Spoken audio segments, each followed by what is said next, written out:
sky above the Riverlands had forgotten how to be kind. It hung low and bruised, the color of old iron left too long in the rain, pressing down upon the treetops like a fist slowly closing. The wind moved through the naked branches with a sound like whispered warnings, carrying with it the scent of coming rain and something else, something older and less clean. Smoke, perhaps, from some distant burning, or merely the rot that had settled into the land itself, seeping up from earth that had drunk too deeply of blood these past years. Thoros of Myr pulled his threadbare cloak tighter about his shoulders and studied the hollow his brothers had chosen for their camp. It was a good spot, he admitted grudgingly. A natural depression in the forest floor, ringed by ancient oaks whose roots had drunk from the green fork when the world was young. The trees would break the wind and hide the light of their fire from any eyes on the King's Road, a half-league distant. The ground was carpeted with last year's leaves, dry enough beneath the canopy, despite the damp that clung to everything else. Here, Lemon Cloak called out, his yellow cloak a shock of colour against the greys and browns of the winter wood. We'll build it here, in the centre. Ground's level, and there's enough deadfall about to keep us warm through the night. Thoros watched as the brothers moved with practiced efficiency, each man knowing his task without need for orders. That was the way of it now, after so many months of living rough, of running and hiding and fighting and running again. They had become something more than the men they'd been, something harder, leaner, bound together by shared purpose and shared suffering. Onki the archer emerged from the underbrush, a brace of rabbits slung over his shoulder. "Not much," he said, holding them up, "but it's more than we had this morning. Found some wild garlic growing near a stream, too. Might make them taste like something other than fear and fur." "The Lord of Light provides," Thoros murmured, though his tone carried more weariness than conviction. How many times had he spoken those words in the years since King's Landing?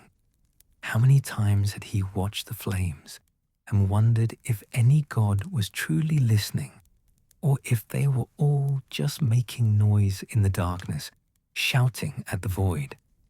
Tom of Seven Streams arrived last, his boots caked with mud from the streambed. His wood harp was slung across his back, wrapped in oiled leather against the damp. "Road's quiet," he reported, settling himself on a fallen log. "Saw some tracks, horses moving north, but they're hours old. We're alone out here, or near enough, as makes no matter." "Alone with the ghosts," muttered one of the younger brothers, a Dari man who'd lost his land and his name when the lions came. "This whole country's full of them now. Can't walk 10 feet without stepping on bones."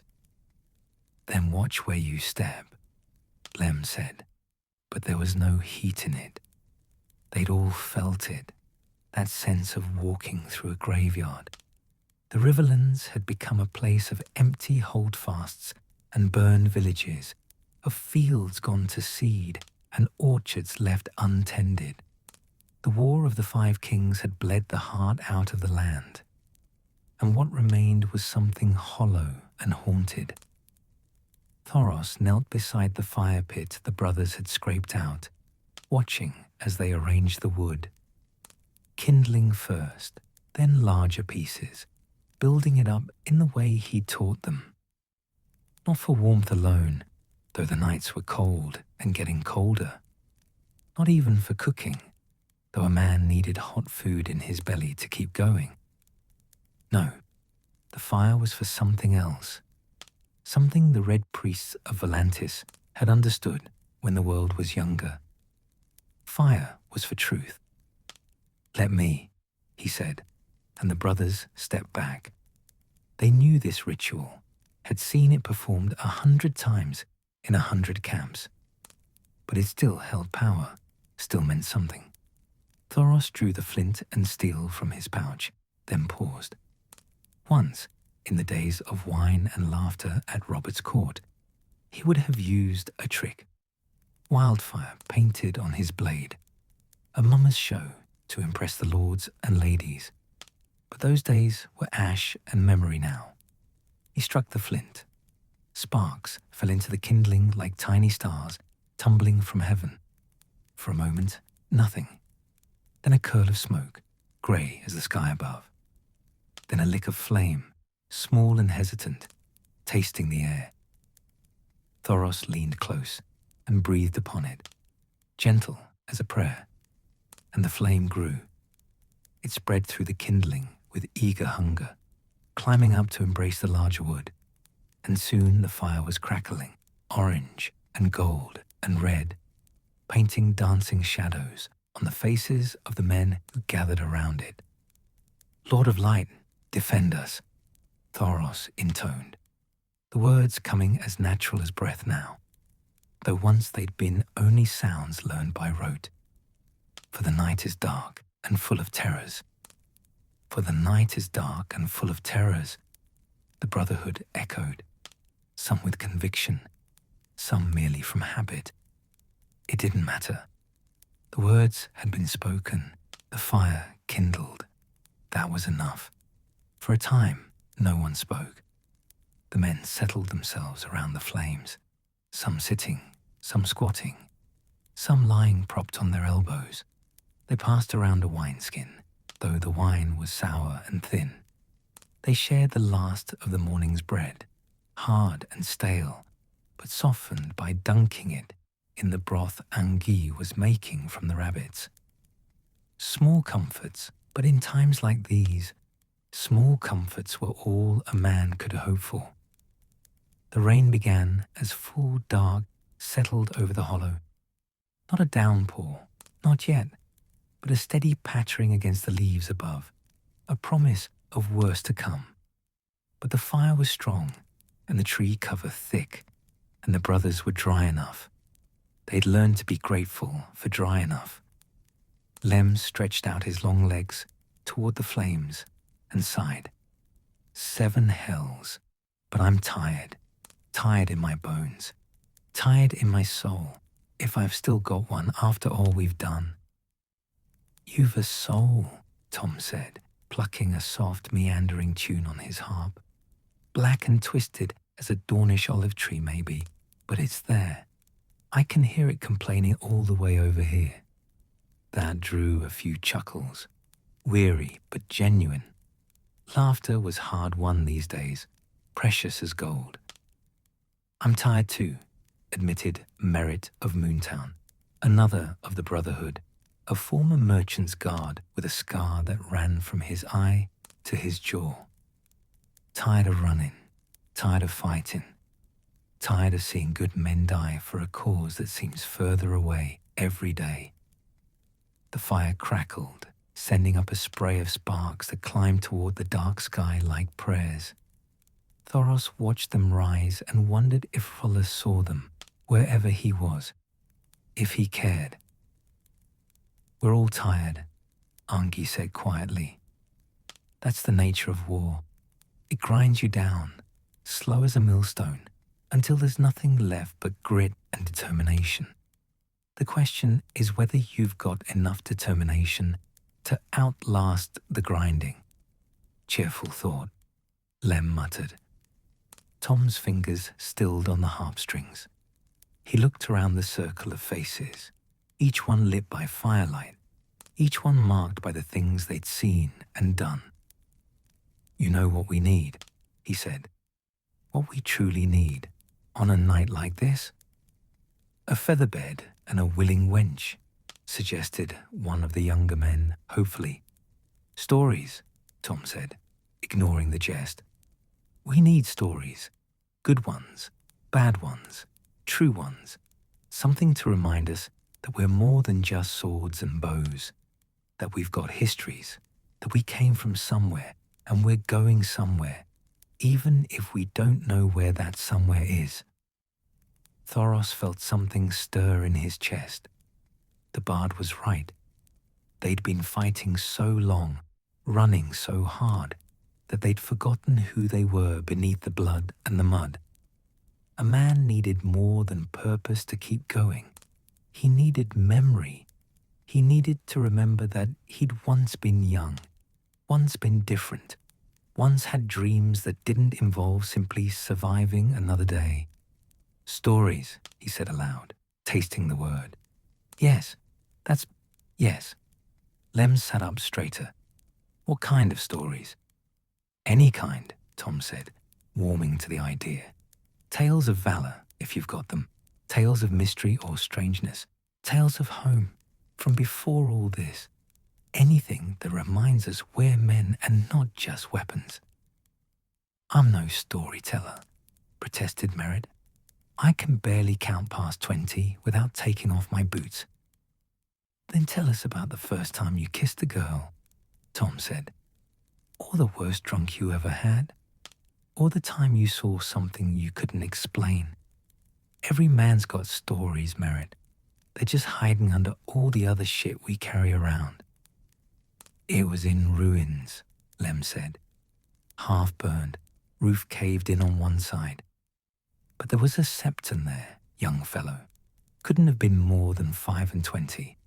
He was sitting in the ashes, and he was weeping, just weeping like a child, with snot running down his face and his robes all torn and bloody. The rain fell harder now, a steady drum against the leaves. But inside the circle of firelight, the Brotherhood listened, caught in Lem's words. That's where it started, Lem said, with that weeping septon in the ruins.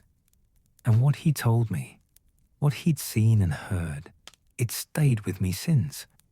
Haunts me, if I'm being honest. Haunts me something fierce. He looked around the circle at the faces of his brothers, and Thoros saw something in the big man's eyes that he rarely saw there. Fear, not of death or pain or hunger, but fear of something deeper, something that couldn't be fought with a sword. You want to hear the rest? Lem asked quietly. Thoros nodded. They all did. Because that was the thing about stories, about real stories, true stories. Once they started, you had to hear them through to the end. You had to know, even if the knowing hurt, especially if the knowing hurt. Then I'll tell you, Lem said. But pour me some of that piss you call wine first. My throat's dry, and this tale needs wetting. The wineskin went round. The fire crackled and spat. The rain fell on the hollow in the woods, where the Brotherhood Without Banners had made their camp. And in the dancing shadows and the flickering light, the stories began.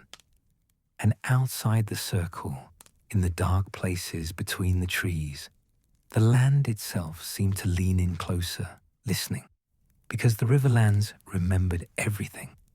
Every story, every death, every broken oath. The land remembered, even when men forgot, and it was hungry to hear what would be said this night. Lem Lemoncloak took a long pull from the wineskin, then wiped his mouth with the back of his hand. The fire painted his face in shades of orange and shadow, making the lines there seem deeper, older. He'd been a hard man when Thoros first met him, all muscle and scowl and that ridiculous yellow cloak.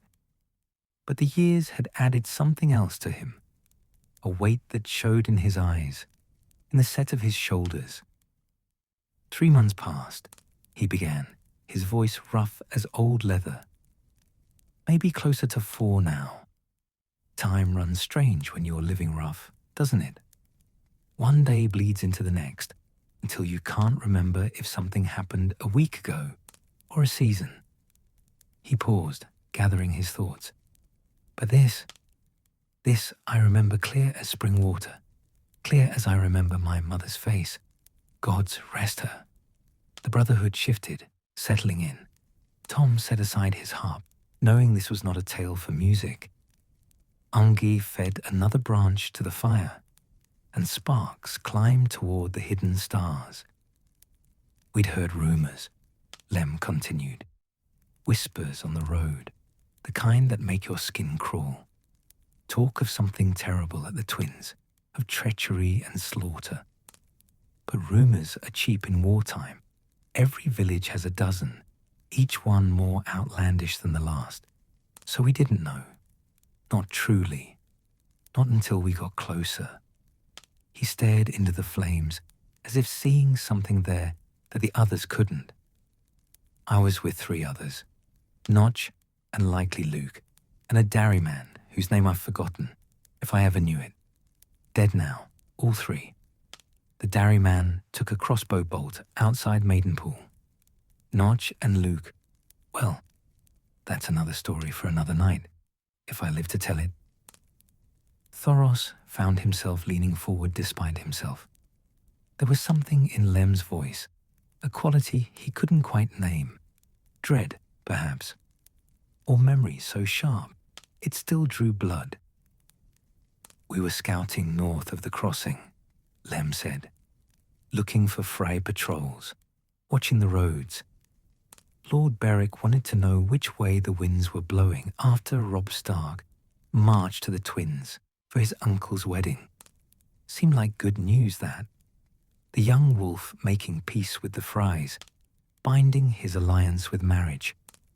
We thought maybe the tide was turning. Maybe the war would end sooner rather than later. A bitter laugh escaped him. Fools. We were bloody fools. The rain intensified, hammering against the canopy above. A few drops made it through, hissing as they struck the fire's edge. It was evening when we saw the ravens, Lem said. Dozens of them, maybe hundreds, all flying south and east from the Twins, black against the sunset, like a plague of locusts, and they were screaming. Not cawing, not the normal sounds ravens make. Screaming. I've never heard birds make sounds like that before or since, like they were trying to warn the whole world of something terrible. Merritt of Moontown made a sign against evil. Others shifted uncomfortably. Everyone knew ravens. They were just birds, tools for masters, carriers of messages. But there was something older in the figure of ravens, something that went back to before the Andals came, before the first men even. Ravens belonged to the old gods, to the 3-eyed crow, to death and prophecy, and things best left unnamed. The dairyman wanted to turn back then, Lem said. Said it was a bad omen, said no good would come of going forward. And he was right, wasn't he? But I was in command, and I said we had our orders, so we kept going. He fell silent for a moment, and in that silence they could all hear it, the rain, the fire, the wind in the trees, and beneath it all something else, the memory of screaming ravens perhaps, echoing down through the weeks and months to this hollow in the woods. We smelled it before we saw it, Lem said quietly. The smoke. But it wasn't the clean smoke of cook fires, or even the thick smoke of a building burning. It was the smell of everything burning. Wood and cloth and flesh and hair and hope. That's what it smelled like hope burning. Tom made a small sound, quickly stifled. No one looked at him. We found the sept, just as full dark was falling. It was one of those small country septs, the kind you see scattered through the Riverlands. 7 walls, peaked roof, probably built 100 years ago by some lord's grandsire, looking to buy his way into the Seven's good graces. But half of it was gone. Fire had taken the western wall and part of the roof, and the 7-pointed star above the door was blackened and cracked. Lem's hands worked at the hem of his yellow cloak, twisting the fabric. That's where we found him, the Septon. He was sitting in what used to be the Sept's entry hall, right there in the ash and char, and he was crying. Not quiet tears, not dignified grief. He was sobbing like a child who's lost his mother in a market crowd. His robes were torn, and there was blood on them. Not his own, I don't think. Someone else's. And his hands. His hands were shaking so badly, he couldn't hold them still. "What happened to him?" asked one of the younger brothers. Lem didn't seem to hear. His eyes were distant, fixed on something only he could see. Notch wanted to leave him. Said he was mad. Said we had our own troubles without taking on some broken priest. But I couldn't. I don't know why. Maybe because he looked so damned alone there in the ruins. Maybe because I saw something of myself in him. We've all got that breaking point, don't we? That moment when the world shows you something so terrible that you can't carry it anymore. The fire crackled. A log split, sending up a fresh spray of embers. We gave him water, got him on his feet, and then, God's help us, we asked him what had happened, where he'd come from, what he'd seen. Lem's voice dropped even lower, so that the others had to strain to hear him over the rain. He said he'd been at the twins. Not inside, not at the wedding. He was a hedge septon, the kind that wanders from village to village performing marriages and blessing harvests. He'd been camped outside the castle with all the other folk who'd come for the festivities. Merchants and entertainers and whores and beggars. Thousands of them, he said. A whole city of tents and cook fires outside the twins. Everyone celebrating the young wolf's return, the wedding, the alliance. The Brotherhood was utterly still now. Even the wind seemed to have paused, waiting. He said it started after the feast had been going for hours. He heard music, loud and strange, coming from inside the castle, then screaming, then silence. The kind of silence that's worse than screaming, he said. The kind that means something has ended, that can never be undone. Lem swallowed hard. Then the phrase came out. Soldiers, knights, crossbowmen.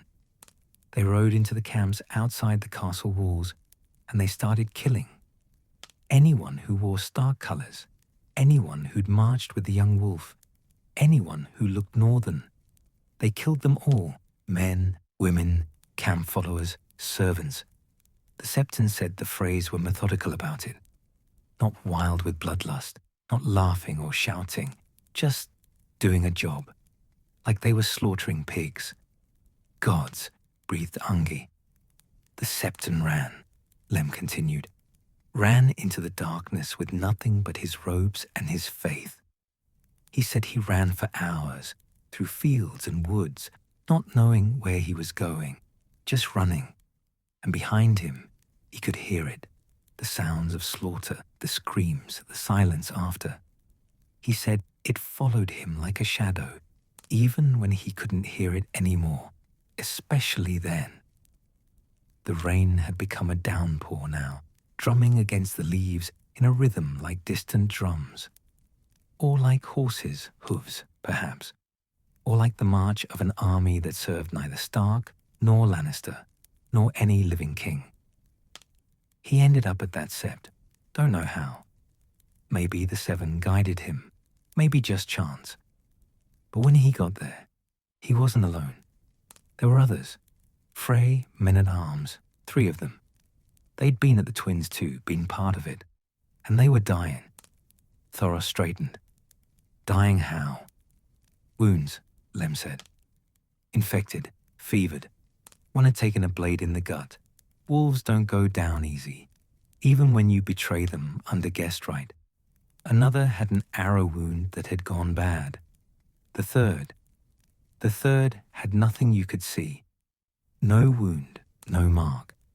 But he was dying just the same, burning up with fever, raving. He paused, and when he spoke again, his voice was barely above a whisper. The Septon tried to help them. Even after what they'd done, even knowing what they were part of, he tried to save them. That's what Septons do, isn't it? Tend the dying, ease the passing. So he gave them water, he prayed over them, and they talked. In their fever, in their dying, they talked. What did they say? Tom asked, though something in his expression suggested he didn't truly want to know. They said they'd broken something, Lem answered. Something older than the wall, older than the kingdoms, older than the Andals or the first men. Guessed right. Bread and salt, the laws that make us more than animals. They'd broken it all, and they knew it. They knew what they'd done.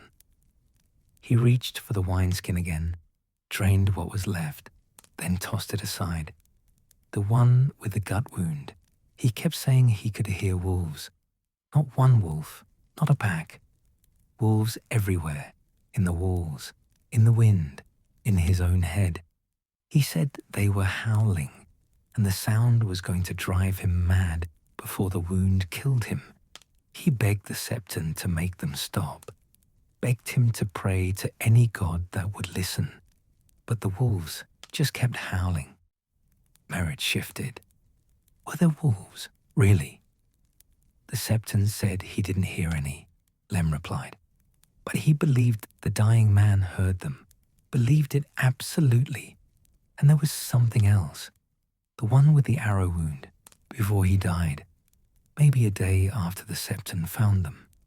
He said he'd seen something in the darkness, outside the twins, after the killing, when they were dragging the bodies to throw them in the river.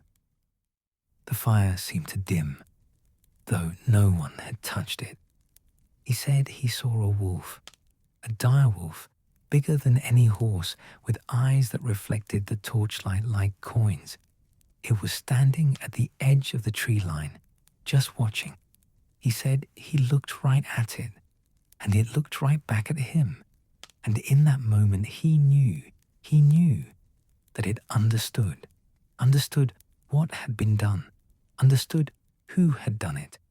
And it was remembering, marking them all for something terrible. Grey wind, Thoros murmured, the young wolf's dire wolf. Dead, Lem said flatly, killed in the hall along with his master, or so the stories say. Head cut off, sewn onto Robb Stark's body as a final mockery. But this Frey soldier swore he saw it, swore it was alive and watching, swore it was waiting.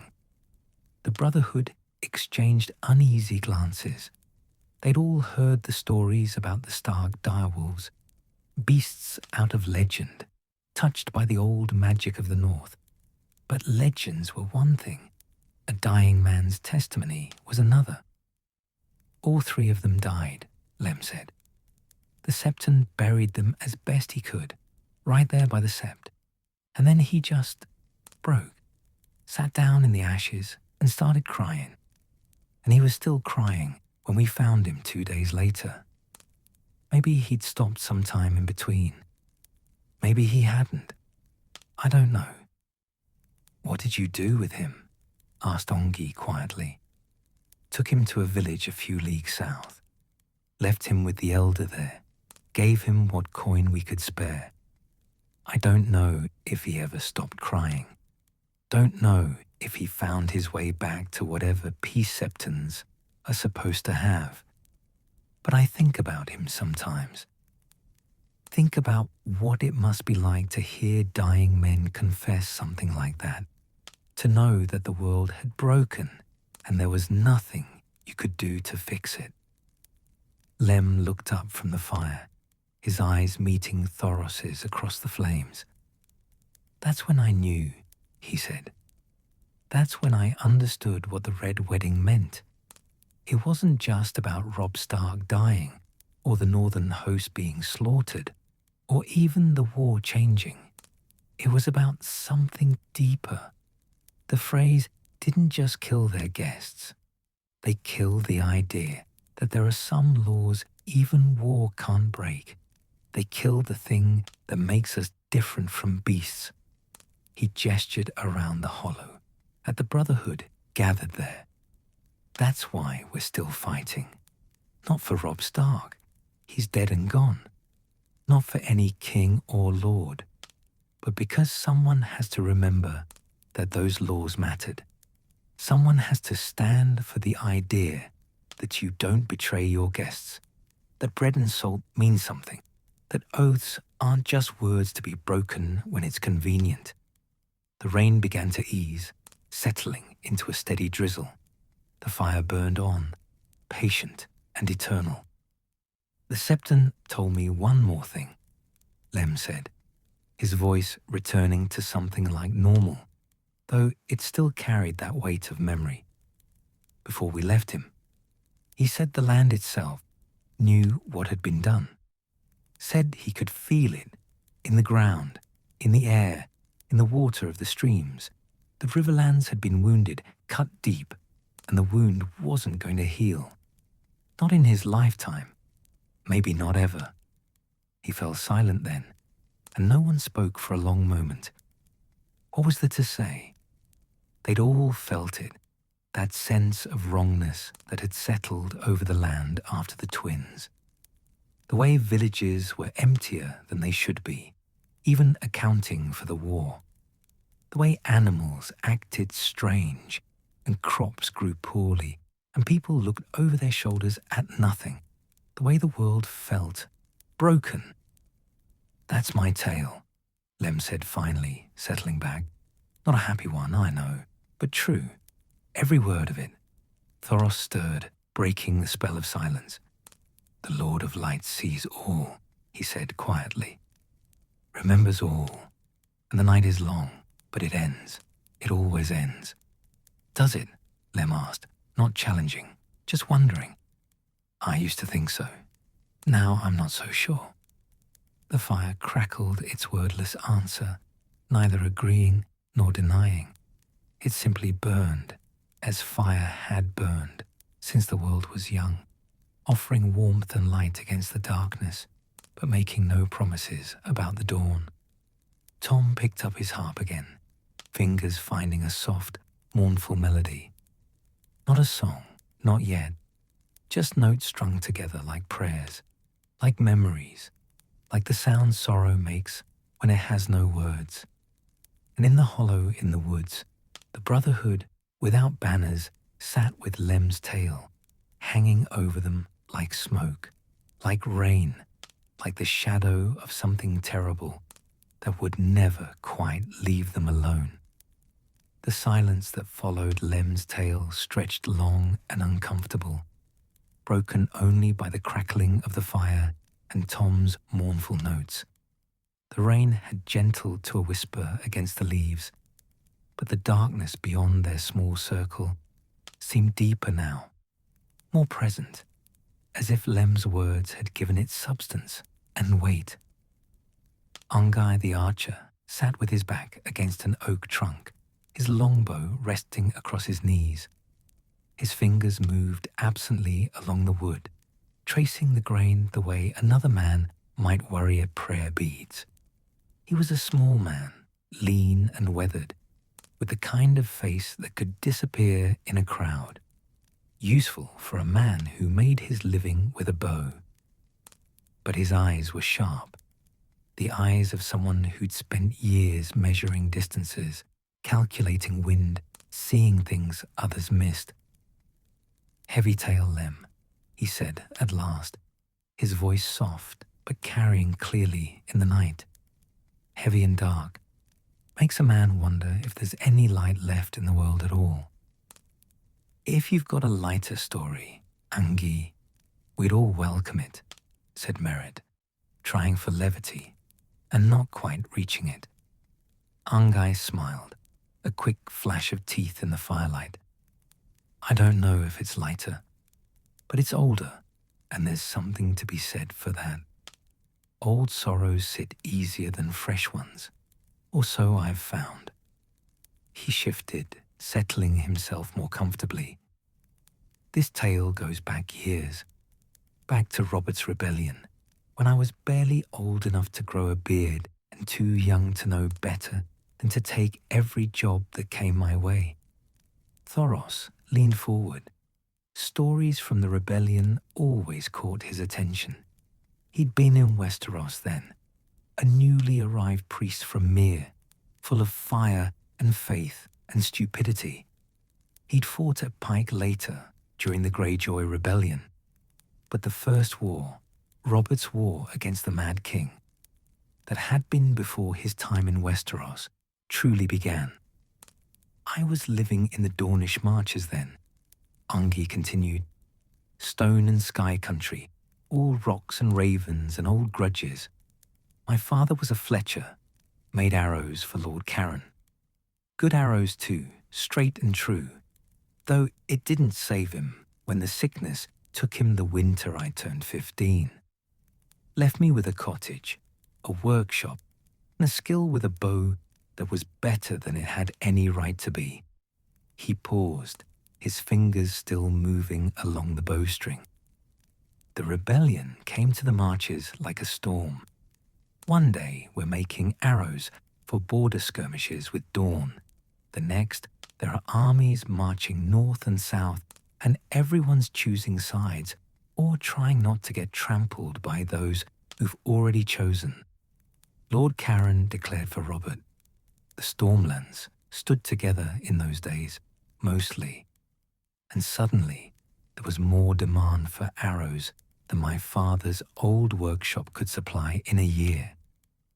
You made money off the war, observed one of the younger brothers. Not accusatory, just stating fact. They'd all made their livings in ways that seemed stranger in peacetime. I did, Ongi admitted without shame. And I shot my first man that summer too, a Targaryen loyalist who thought he could raid our village for supplies. But that's not the tale I'm telling. This comes later, after the Battle of the Bells, after Robert was wounded and healed, and everyone knew the war would be decided at the Trident. The fire popped, sending sparks spiraling upward into the darkness. Tom had stopped playing, his hands resting on the harp, listening. I got hired by a Reach Lord, small house. I won't name them because half are probably dead now anyway, to carry a message north to Riverrun. This was after the Trident, after the dragons fell. Lord Hoster Tully was consolidating power, accepting surrenders, trying to rebuild what the war had torn down. My lord had bent the knee and wanted to make sure his oath was properly recorded and witnessed. Ungi shook his head at the memory. Stupid reason to risk a journey through war-torn country. But he paid well, and I was young enough to think myself invincible. So north I went, through the Reach and into the Riverlands, and I learned real quick that the war being over didn't mean much to the small folk getting raided, or the broken men still wandering the roads looking for throats to cut. You made it, though, Lem said. Obviously, Ongi agreed, though it was a near thing twice. Once outside Bitterbridge, once at a river crossing where some Frey outriders decided I looked like someone worth robbing. But I was quick and I was lucky, and eventually I made it to Riverrun, delivered my message, got my payment, and was about to head home when one of Lord Hoster's knights pulled me aside. He smiled at the memory, and this time there was genuine warmth in it. Said Lord Blackwood at Raventree Hall had sent word requesting someone to carry documents to him as well, sensitive documents about lordly matters I wasn't privy to. The knight said I'd come recommended. Said Lord Hoster had noted I'd made it through territory that had swallowed better armed and better mounted men. asked if I'd take the job. The pay was good, better than good, enough to set myself up properly when I got home, maybe even hire an apprentice. So I said yes. Thoros found himself pulled into the tale despite himself. There was something about Angi's voice, the way he told a story. No dramatic flourishes, no embellishment, just the plain truth laid out like stones in a path. You could trust where he was leading you. Raventree Hall, Angi said, and his voice changed slightly, taking on a quality that might have been reverence or might have been unease. I'd heard of it, of course. Who hasn't? But hearing about a place and seeing it are different things entirely. The old castle of the Blackwoods, Tom murmured, with the great dead weirwood in the yard. Dead for 1,000 years, Angi confirmed, but still standing, still covered in ravens, still radiating something that makes the hair on your arms stand up even in summer sun. I arrived at dusk. Seems like all the important moments in my life happen at dusk. And the first thing I saw was that tree. He paused, searching for words. It was massive, bigger than any tree has a right to be, bigger than 3 oaks grown together. Dead white wood, bare branches reaching up like fingers clawing at the sky. And the ravens. Gods, the ravens. Thousands of them, coating every branch, covering the ground beneath, more ravens than I'd seen in my entire life, all in one place. They weren't making a sound, just sitting there, watching. A chill ran through the hollow, despite the fire's warmth. Every man there knew what a weirwood meant, even a dead one. The old gods, the children of the forest. Magic from before the Andals came, before the first men even, from a time when the world was stranger and darker and more alive. I delivered my documents to the steward, Angi continued. Was told Lord Blackwood was grateful and I'd be paid in the morning, given a room for the night. But that wasn't what caught my attention.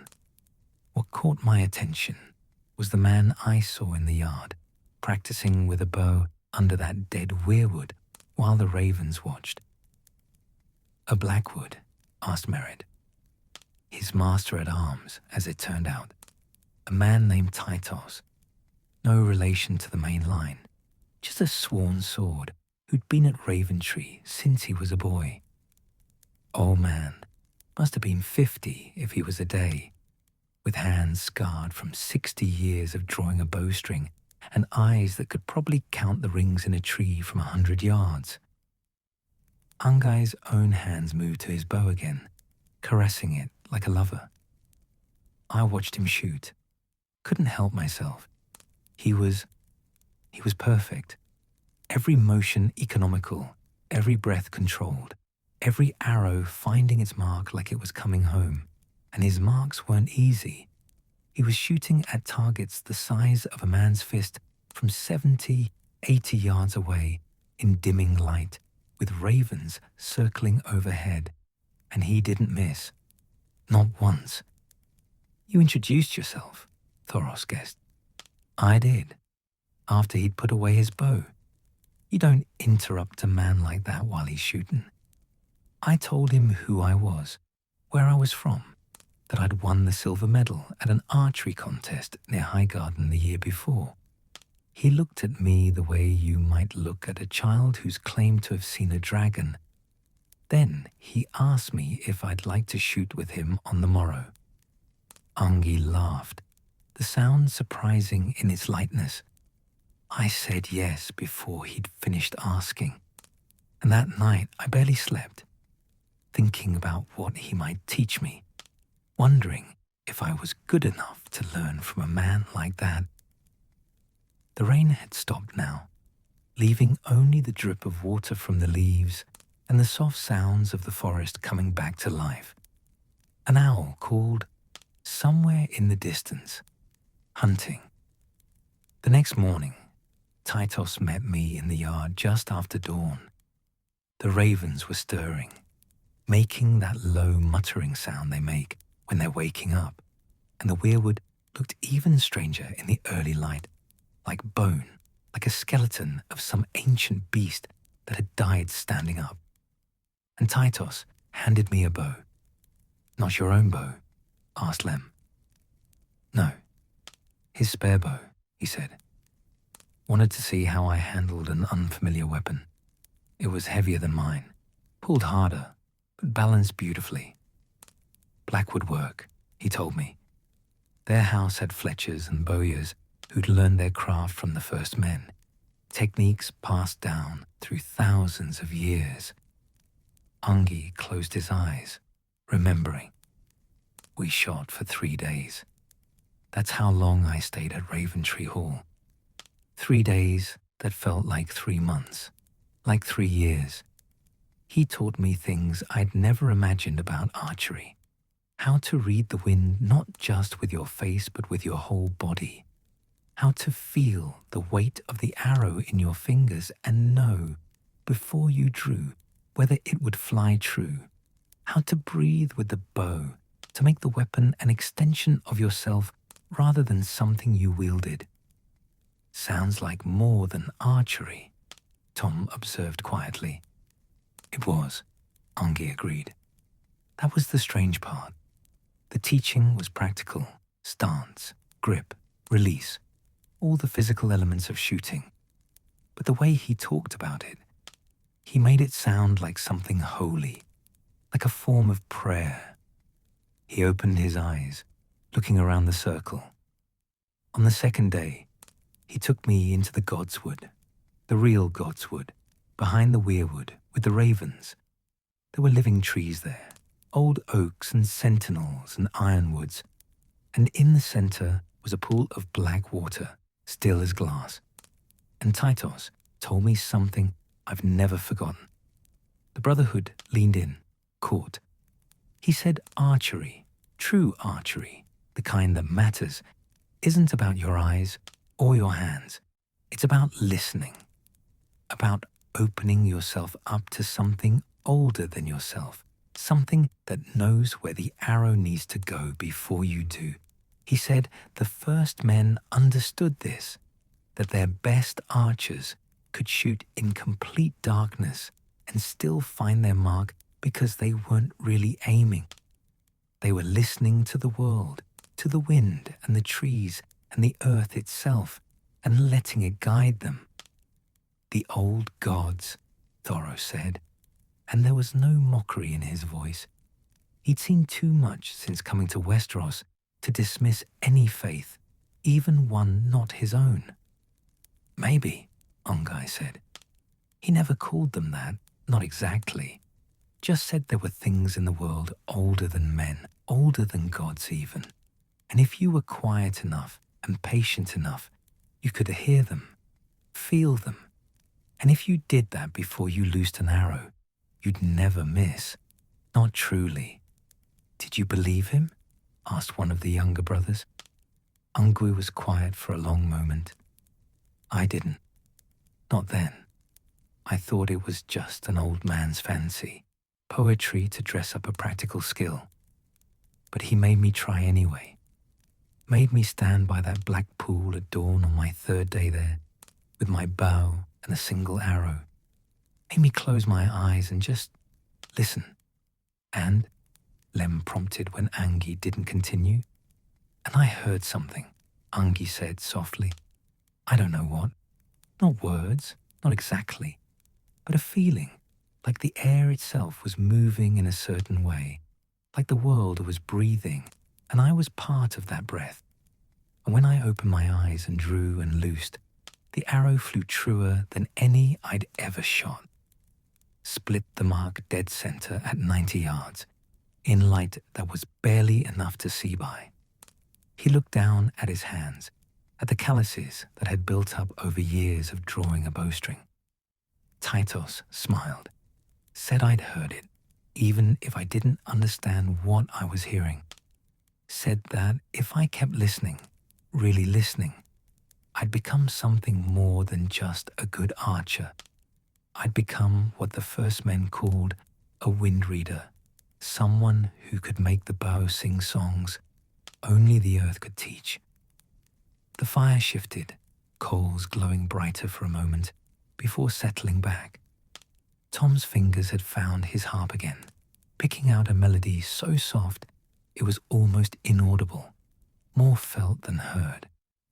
I left Raventree Hall that morning, Ongi continued. Titos gave me the bow he'd lent me, said it belonged with someone who'd heard the wind, even if only once, paid me double what I was owed, told me to practice what he'd taught me, to find a weirwood or an old oak and stand beneath it and listen before I shot. Said it would make a difference. Did it? Asked Merritt. Ongi smiled. I thought he was mad. Went home, went back to my regular life, forgot most of what he'd said. The bow I kept, but the lessons, those faded. I shot well enough, won competitions, made my living. But I didn't think about listening to anything except my own skill. He paused, and his expression grew distant. Then came the Greyjoy Rebellion. I signed on with a company of archers heading to Pike. Figured I'd make some gold and see something of the world beyond the marches. And one day, we were pinned down by ironborn reavers, outnumbered, taking losses. I was down to my last 3 arrows, and there was a reaver captain rallying his men 50 yards away through smoke and chaos. The Brotherhood waited. I couldn't see him clearly, couldn't judge the wind. There was too much smoke, too much confusion. By every practical measure, the shot was impossible. But I remembered Titos, remembered standing by that black pool at Raventree Hall. So I closed my eyes, just for a heartbeat, and I listened.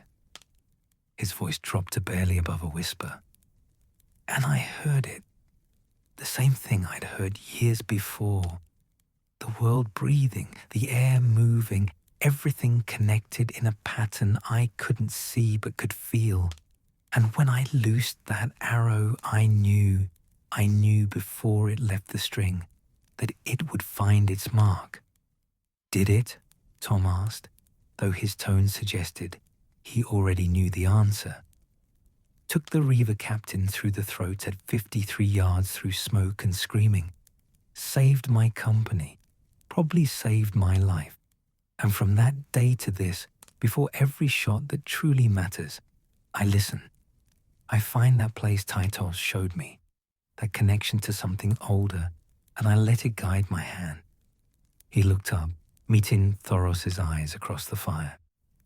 You talk about the Lord of Light, about fire and visions and prophecy. I can't speak to that. But I know there are powers in this world that don't fit in sept or temple, that predate all our gods and all our houses. The old gods, the children of the forest, the first men. They knew things we've forgotten. And sometimes, if you're quiet enough, you can remember them, just for a moment, just long enough. The fire crackled its agreement, and somewhere in the darkness beyond the hollow, a raven called. Just one, a single harsh cry that echoed through the trees. Then silence. That's my tale, Ongi said, from a time before this war, before the Brotherhood, when the world seemed simpler, even though it probably wasn't. A story about listening, about learning, about things older than we are. He settled back against the oak, his bow across his knees once more. And I'll say this, Titos was right. The bow does sing if you know how to listen. And sometimes, in the quiet moments, I still hear it. Hear something anyway. Something that reminds me that we're part of a story much bigger and much stranger than we usually imagine. The Brotherhood sat in silence, digesting the tale. It was lighter than Lem's, yes, but no less weighty in its own way. a different kind of mystery, a different kind of truth. And high above, hidden in the branches, unseen but felt, the ravens settled in to roost, as they had roosted in trees above the first men, as they would roost long after the last man drew his last breath. Watching, listening, remembering. The fire had burned lower while Angi spoke, settling into a bed of glowing coals that pulsed like a heartbeat. Tom of Seven Streams fed it carefully, adding smaller branches to coax the flames back to life without smothering them. It was the practiced motion of a man who'd spent half his life on the road, sleeping rough, tending cook fires in the yards of castles and the clearings of forests alike. Heavy tales tonight, he said, watching the flames catch and climb. First Lem with his ghosts and broken oaths, then Angi with his old gods and wind reading. Makes a man wonder what kind of story could follow such things. He looked up, firelight dancing in his eyes, and grinned. Fortunately, I've never been burdened with an excess of wisdom. I'll tell you a lighter tale, or at least one that starts lighter. Whether it stays that way, he shrugged. Well, you'll see. A bard's tale about bardsmanship, I'll wager, said Lem, stretching out his legs toward the warmth. How you won some High Lord's daughter with a song and escaped through a window when her father came calling. Nothing so romantic, Tom said, though his grin widened. Though there was a window involved, now that you mention it, and an escape. But no Lord's daughter. I've more sense than that, whatever Lem might tell you. No, this is a story about a feast, a murder plot, and how the right song at the right moment can be worth more than a sword. He settled the wood harp more comfortably across his lap, fingers finding the strings by instinct, plucking out a gentle melody that seemed to weave through his words like thread through cloth. This was before the war, he began. 4 years back, maybe 5. Before the hand died, before Robert travelled north, before any of us knew how quickly the world could tear itself apart. I was doing what I've always done, travelling the Riverlands, singing for my supper, sleeping where I could, moving on when the welcome wore thin or the coin ran out. A wanderer's life, murmured Angi approvingly. Freedom, that. Freedom and frequent hunger, Tom agreed. But I wouldn't have traded it. The road teaches you things that staying in one place never can. You learn to read people, to see the currents beneath the surface. You learn that every castle, every keep, every village has its own songs playing out. And if you listen close enough, you can hear them. The melody shifted, taking on a minor key that made the hair on Thoros's arms prickle slightly. I was heading south along the Trident, making for Maidenpool, when I passed through the lands of House Darry. You know the sort. An old house, not as powerful as they once were, holding on to their ancestral seat through pride and stubbornness, and not much else. Their castle sat on a hill overlooking the river, red brick walls that had stood for 300 years, banners with the ploughman that was their sigil hanging limp in the summer heat. I know it, said one of the older brothers, a man from the Riverlands who'd lost his farm to Lannister foragers. Knew it, rather. The Lions sacked it during the war. Lord Darry died in the dungeons at King's Landing for declaring for the young wolf. A shadow crossed Tom's face. Aye, well, this was before that. When Lord Darry, old Lord Darry, Raymond's father, still lived, and the castle still had some prosperity about it, they were celebrating a name day, the young heir's 20th. The Lord's eldest son, Raymond, the one who'd die in those dungeons you mentioned. Tom's fingers stilled on the strings for a moment, then resumed their gentle pattern. I arrived at the gates just as the sun was setting, bold as you please, and asked if they needed a singer for the festivities. The steward looked me up and down. I was younger then, and my clothes were better, though not by much, and said they'd already engaged a singer from Harrenhal. But the cook had taken ill, and the feast preparations were behind schedule, and if I was willing to help in the kitchens first, I could perform after. Lem snorted. So, the great Tom of Seven Streams started as a scullion. Dishwasher, specifically, Tom said, without shame. And I scrubbed pots until my hands were raw, because a man eats where he can and sings where he's welcome. But it turned out to be fortunate, because kitchens are where you hear the real stories. Servants talk, especially when they think you're one of them. And I've learned more useful information over wash basins than I ever did in great halls. He leaned forward, warming to his tale, and the firelight caught the silver in his hair, the lines around his eyes. There were tensions in that household. You could feel them like a coming storm. The Lord had 2 sons, Raymond, the heir, and Lyman, the younger by 2 years. Raymond was everything a lord's son should be: strong, honourable, good with a sword, dutiful. Lyman was clever. Too clever, some said. He'd been sent to the Citadel to become a Meister, but he'd left after 2 years. No one seemed quite sure why. And the come home changed. Harder. Ambitious in ways that made people uncomfortable. Let me guess, said Merritt. The younger brother wanted the inheritance. Not quite that simple, Tom said. The inheritance was never going to be his. The laws of succession are clear enough, and Lord Darry had no intention of breaking them. But there was a tract of land, fertile ground along the river, that the old lord had promised to Raymond to give him an income separate from the keep.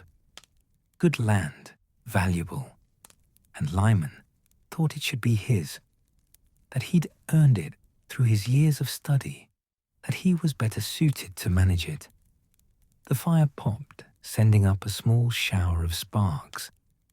Tom watched them rise and fade before continuing. But that wasn't the real problem. The real problem was 2 of the household knights, Sir Garrett and Sir Malor, both younger sons of minor houses sworn to Darry. They'd formed a friendship with Lyman during his time at the Citadel, and when he'd come home, they'd followed. They'd been given positions in the household guard, decent positions, and on the surface, everything seemed fine.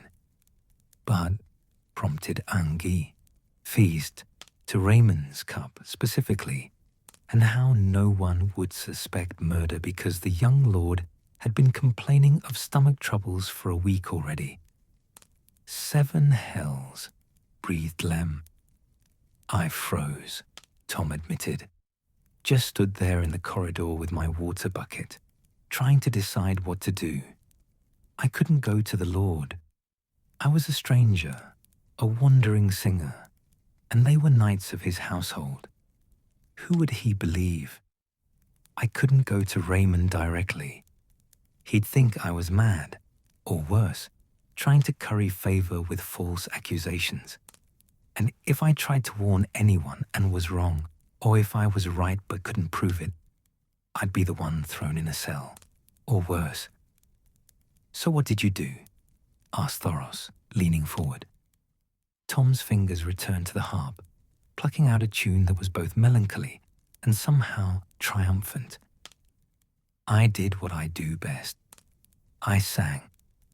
He let the words hang in the air for a moment, watching the confusion on their faces, then smiled. The feast started at sundown. The great hall was full, the lord's family at the high table, the household knights below, servants moving between the tables with trenchers of food and pitchers of wine. I was given a place near the wall with my harp, told to play pleasantly and not too loudly until after the eating was done. Standard fare for a travelling singer.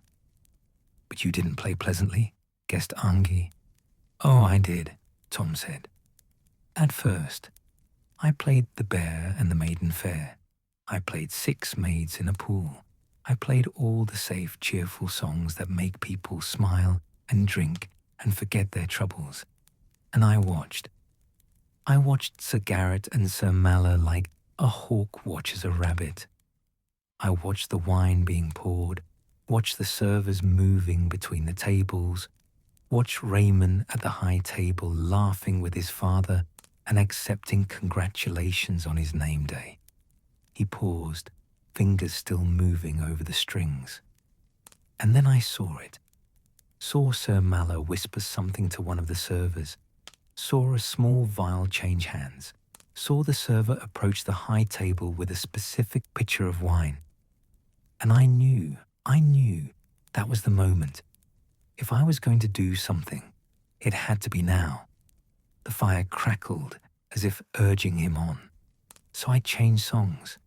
Right in the middle of 6 maids, I shifted into something else, something darker, something that would make people pay attention. What song? Asked Tom, and there was genuine curiosity in his voice. The Rains of Castamere, Tom said quietly. I played The Rains of Castamere at a name day feast, and I played it loud enough that every conversation in that hall stopped dead. Merritt whistled low. That's a bold choice. That's a song about destroying your enemies, about houses that rise above their station getting crushed. Exactly, Tom said. And it worked. The whole hall went quiet, all eyes turning to me. The Lord looked confused, then angry. You don't play a song about murder and destruction at a celebration. But I didn't stop. I played it through, every verse, and I made sure to catch Sir Garrett's eye while I sang. Made sure he knew I was singing it for him. And then, Thoros asked. And then, before anyone could throw me out or worse, I shifted again. This time into The Day They Hanged Black Robin. Another dark song, another tale of justice and betrayal. And I looked right at Sir Malla while I sang it. Looked at him with every ounce of meaning I could put into a glance. Tom's smile was grim. They understood. I could see it in their faces. They knew that I knew. And more importantly, they knew that I'd just made sure the entire hall was watching them, thinking about betrayal and poison and justice. The server with the poisoned wine had stopped in his tracks, uncertain. The moment had passed. Did they try again? Asked Lem. They tried to later that night, Tom said. But by then I'd managed to get close enough to the Meister to whisper a warning. I told him I'd overheard something suspicious, suggested he might want to taste any wine destined for the young lord's cup. The Meister was old, but not stupid. He'd seen enough of court life to know that poison was always a possibility. He tested the wine, found the widow's blood, and raised the alarm. The Brotherhood exchanged glances, impressed despite themselves. Sir Garrett and Sir Malla fled before they could be seized. Tom continued. Rode out in the night, abandoning their positions, their horses, everything. Lord Darry sent men after them, but they'd vanished into the countryside, probably made it to the free cities, if I had to guess. Lyman claimed ignorance, said he'd had no idea what his friends were planning, that he was shocked and horrified. The Lord believed him, or pretended to. Blood is blood, after all, and proving conspiracy is harder than proving action. But you saved Raymond's life, said Angie quietly.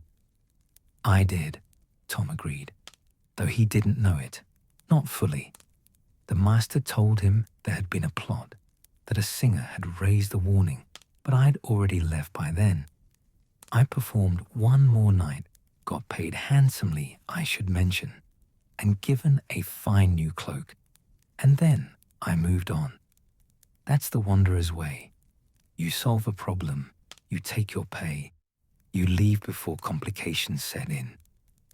He looked around the circle, his expression turning serious. But here's the thing I learned that night, the thing that stayed with me through all the years since. Songs have power, real power, not magic, not like the Red Priest talk about or the old gods grant, but the power to change minds, to shift moods, to make people see things they might have missed. A sword can kill a man, but a song can save one, and sometimes that's worth more. Thoros found himself nodding slowly. He'd seen it himself, in a different ways. The power of words, of symbols, of things that spoke to something deeper than steel and strength. The sad part, Tom said, his voice softening, is that it didn't matter in the end. I saved Raymond at that feast, kept him alive for his name day and the years after. But when the war came, when he declared for Robb Stark and marched north, he died anyway. Died in a Lannister dungeon, probably tortured, probably alone. All I did was buy him a few more years. That's all any of us can do, I suppose. Buy a little more time, save a little more life, and hope it matters. The fire burned lower again, and this time, no one moved to feed it. They sat in the gathering dark, thinking about songs and swords and the strange ways that fate wove itself through men's lives. That's my tale, Tom said finally. Lighter than Lem's ghosts, simpler than Angie's wind reading. Just a singer at a feast, playing the wrong songs at the right time. But it taught me something about the work we do now, with the Brotherhood. We can't save everyone. We can't undo the Red Wedding or bring back the dead or fix everything that's broken in this land. But we can save some people. We can buy them time. We can bear witness and speak truth, and sometimes, just sometimes, that's enough. He picked up his harp again, fingers finding a different melody now. Something older, something that might have been sung when the first men still ruled the Riverlands, and the children of the forest still danced beneath the weirwoods. We're all singing songs here, he said softly. Lem with his tale of broken oaths, Ungi with his story of ancient wisdom, and the Brotherhood itself. We're singing a song too, aren't we? A song about justice and protection and remembering what matters. Maybe it's a song that'll end badly. Maybe we're all heading toward a final verse we won't enjoy. But by the gods, old and new, at least we're singing it. The melody continued, soft and persistent, weaving through the night, like hope or sorrow, or both at once. And around the fire, the Brotherhood Without Banners listened, each man thinking of the songs he'd sung and the songs he had yet to sing, and wondering how the ballad of their own lives would end. Tom's melody faded into the crackling of the fire and the steady drip of water from the leaves overhead. The rain had stopped entirely now, leaving the forest draped in a wet, expectant silence. Somewhere distant, a fox barked once, twice, then fell quiet. The night was growing deeper, the hour later, but no one suggested sleep. There was something about the gathering, about the sharing of stories, that felt important in a way that rest could not match. One of the younger brothers stirred. His name was Pate, not the Pate who'd ridden with them earlier in the year and died near Harrenhal, but another Pate, younger and quieter. A man who rarely spoke, unless spoken to first. He was perhaps 25, with the weathered hands and stooped shoulders of someone who'd spent his life working the land. A fisherman's son, Thoros recalled, from one of the villages along the Trident. "I've a tale," Pate said suddenly, his voice hoarse from disuse. "If you'll hear it, it's not like the others. Not about knights or archery or even songs. It's about my village, about what the war did to it, and about what I found thereafter." Lem shifted to face him more directly. "We'll hear it, brother. Every tale told tonight has been true, and truth comes in many shapes." Pate nodded slowly, staring into the fire, as if reading something written in the flames. When he spoke again, his voice was distant, remembering. "My village was called Salt Pans Landing. Not the big salt pans on the Bay of Crabs, just a little place that borrowed the name because we pulled salt from the river mud, same as they did.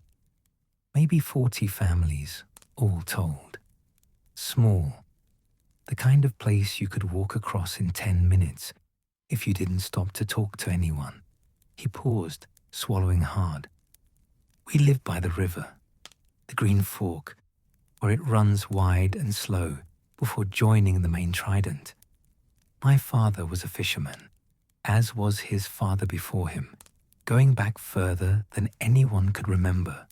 We had nets, we had boats, we knew the currents and the deep places and where the fish ran thick in spring. It wasn't a rich life, but it was ours." The fire popped softly. No one interrupted. "When the war came, it came slowly at first. We'd hear stories, armies marching, battles being fought, lords declaring for this king or that. But it all seemed distant, like something happening in another world. We were small folk.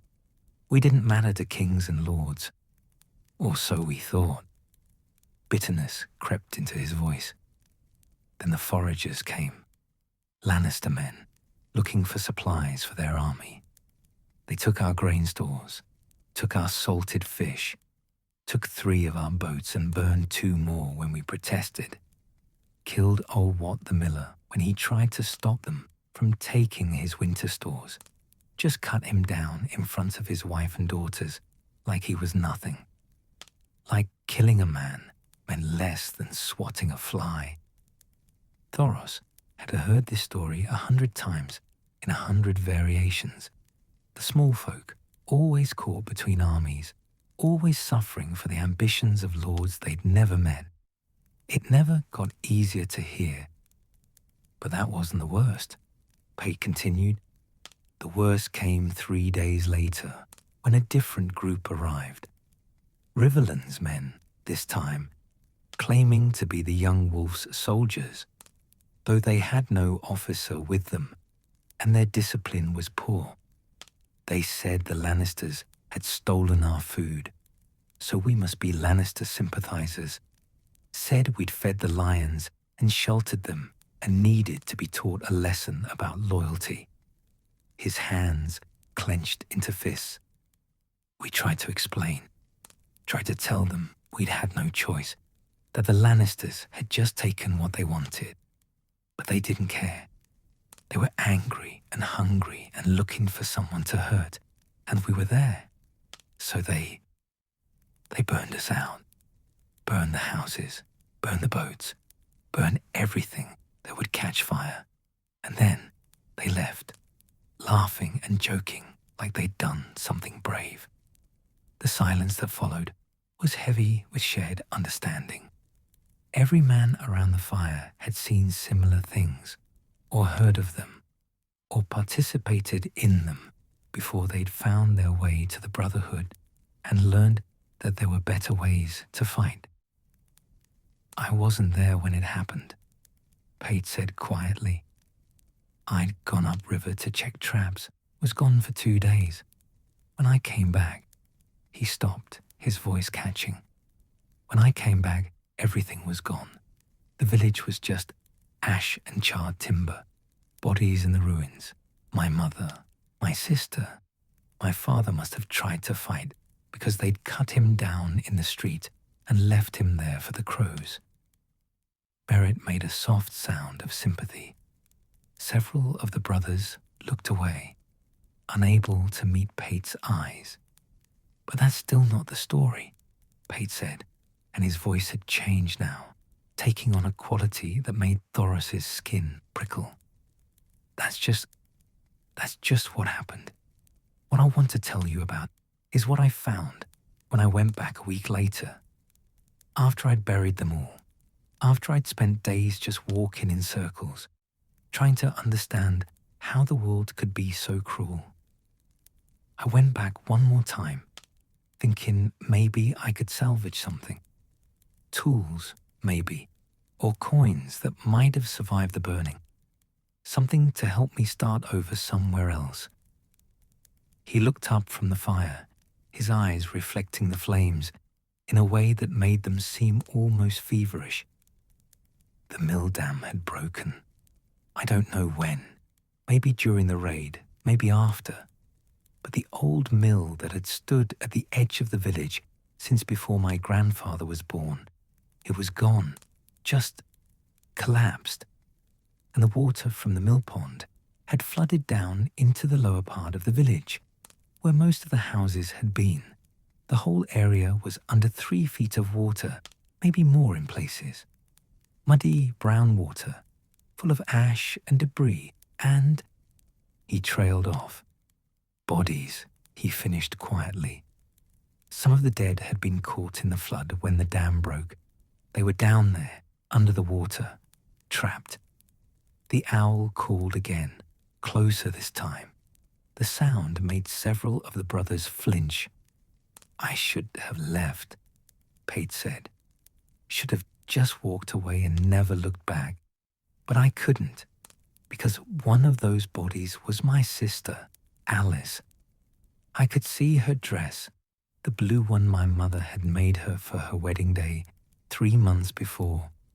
She'd been wearing it when they killed her, and now it was floating just beneath the surface of that brown water like a ghost, like a memory of happiness drowned in horror. His voice had gone flat now, emotionless, the way people spoke when describing things too terrible to feel. So I went in, waded into that water. It was cold, gods, so cold even though it was summer, and I tried to pull her out, tried to give her a proper burial at least.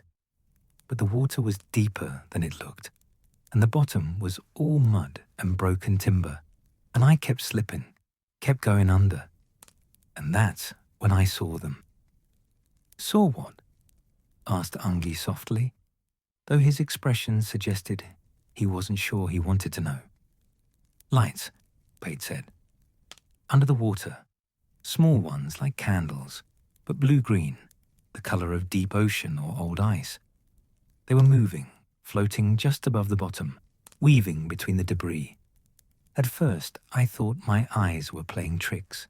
The water was murky, and I was tired and grieving and half mad with it all. But they were real. I could see them clearly every time I went under. Thoros felt his breath catch. He'd seen many things since coming to Westeros, since taking up the faith of R'hllor in earnest. He'd brought men back from death, seen visions in flames, felt the presence of powers that had no names in any language he knew. But there were other powers too, older ones, and not all of them were friendly to the living. I tried to reach one, Pate continued. Stupid, I know, but I was beyond rational thought by then. I dove down, swimming through that filthy water, reaching for the nearest light. And as I got closer, I heard something. Singing. Singing. Tom's voice was sharp with interest. Singing, Pate confirmed. But not in any language I knew. Not the common tongue.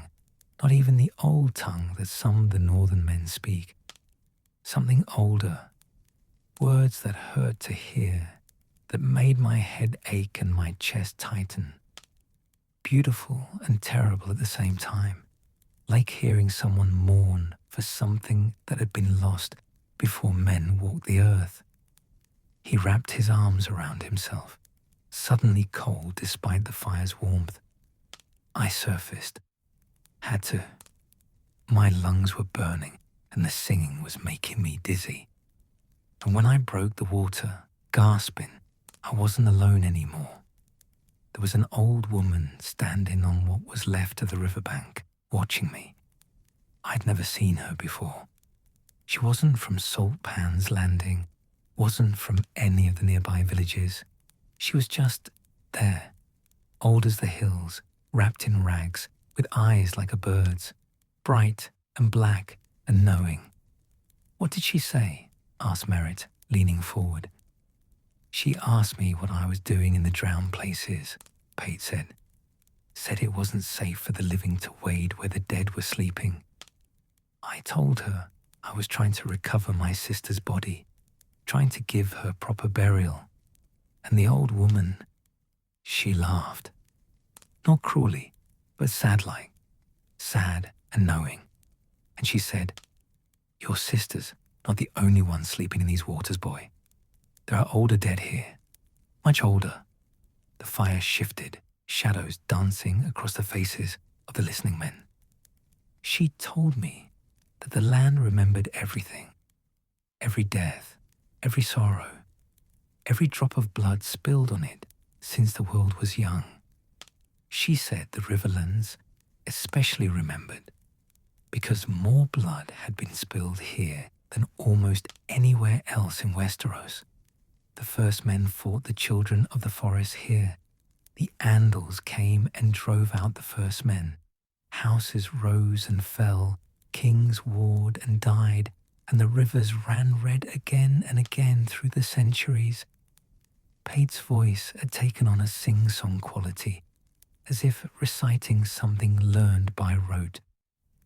She said the lights I saw were the drowned children, not children like babes, but the children of the forest. They died fighting the first men thousands of years ago, drowned in these very waters, when the first men dammed the rivers and flooded the forests to drive them out. And their spirits still lingered in the deep places, in the flooded ruins of their ancient homes, singing songs of mourning for a world that had died before the Seven Kingdoms were even dreamed of. Thoros found himself thinking of Ungai's tale, of the old gods and the weirwoods and the things that persisted from the age before men ruled Westeros. Different stories, perhaps, but touching on the same ancient truths. I asked her if they were dangerous, Pate said. The lights, the drowned children. She said no. Said they were just memories, echoes of what had been. They couldn't hurt me any more than a song could hurt me. But she said there were other things in the water, drawn by the fresh death, by the breaking of the world that the war had brought. Things that fed on sorrow and fear. Things that weren't just memory. He shuddered. She told me to leave, to take what I could carry, speak prayers for my dead, and go. Said the village was drowned now in more ways than one, drowned in blood and sorrow and old magic rising up from depths that should have stayed sealed. Said that places like this, places where terrible things happened, where innocent blood was spilled, they became thin. The barriers between the living world and the other places, the old places, they wore away, and sometimes things came through. "Did you see anything else?" asked Lem, his voice carefully neutral. "Besides the lights?" Pate nodded slowly. "When I was leaving, carrying what little I'd salvaged, I looked back one last time, and I saw them. Figures in the water, half glimpsed through the murk. Small figures, no taller than children, with long limbs and eyes that caught the moonlight like animals' eyes. They were watching me, not threatening, just watching, waiting, like they'd been waiting for thousands of years and could wait thousands more. He met Thoros's gaze across the fire. That's when I understood what the old woman meant. The war hadn't just destroyed my village. It had destroyed something older, something that had kept the balance. The First Men, the Andals, even the Targaryens, they'd all known on some level that there were rules, laws older than their kingdoms. You didn't slaughter guests under your roof. You didn't burn septs with people inside. You didn't massacre whole villages just because you were angry and they were there. His voice grew stronger, more certain. But now, those laws are broken. The Red Wedding broke them, and every atrocity before and after broke them a little more. And when you break laws that old, that fundamental, the world itself starts to crack. The old things start to come back, not because they want to, but because the walls that kept them out are crumbling. The Brotherhood sat in stunned silence. This was no simple ghost story, no tale of mysterious lights and strange encounters. This was something deeper, a truth that resonated with everything they'd been fighting against, everything they'd witnessed in the war-torn Riverlands. That's why I joined the Brotherhood, Pate said quietly. Not for revenge, though gods know I wanted it. Not for justice, though that's what we claim to fight for. I joined because someone has to remember, someone has to stand up and say that the old laws matter, that you can't just break the world and expect nothing to break with it. Because if we don't, he gestured helplessly, if we don't, then everything becomes like that drowned village, haunted, broken, a place where the dead and the living can't be told apart anymore. Thoros felt the weight of those words settle over the gathering like snow. In the flames before him, he thought he could see shapes moving, not the drowned children Pate had described, but something else, shadows of what was coming, perhaps, or what was already here, waiting in the dark places between the trees. The old woman, Ongi said suddenly. Did she tell you her name? Pate shook his head. No, but as I was leaving, she called out one more thing. She said, the land remembers, boy. It remembers everything. And one day, it will collect what's owed. Then she was gone, like she'd never been there at all. Sometimes, I wonder if I imagined her. But the words stuck with me. The land remembers. He looked around the circle, at each face in turn. So that's my tale. Not heroic, not clever, just true. A story about loss and drowned things, and old magic stirring in places it shouldn't. A story about how the world is bigger and stranger than we usually admit, and how the war has torn open wounds that go deeper than any of us realize. The fire burned on, steady and patient. Above them, the clouds had begun to break, revealing glimpses of stars, cold, distant lights that had been shining since before the First Men, before the children of the forest, before any of the tales told around this fire had begun. And in the silence that followed Pate's words, each man thought of the things they'd seen, the strangeness that had crept into the world since the war began. Direwolves and dragons, red priests and old gods, and underneath it all, the sense that the world was changing into something they no longer recognized, something older, something that remembered. Tom's fingers found his harp strings again, picking out a melody that might have been a lullaby or might have been a dirge.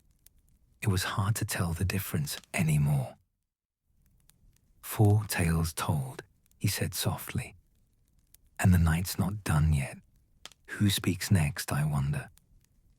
The Brotherhood looked at one another through the firelight, each man carrying his own stories, his own ghosts. And outside their small circle of warmth and light, the Riverlands stretched away in all directions, ancient, wounded, remembering everything. The silence after Pate's tale felt different from the silences that had followed the others. It was heavier, weighted with the knowledge of old things stirring, of boundaries breaking down. The fire seemed smaller somehow, more fragile against the vast darkness of the forest and the ancient sorrows that lay beneath the land. Thoros found himself staring into the flames, as he so often did these days.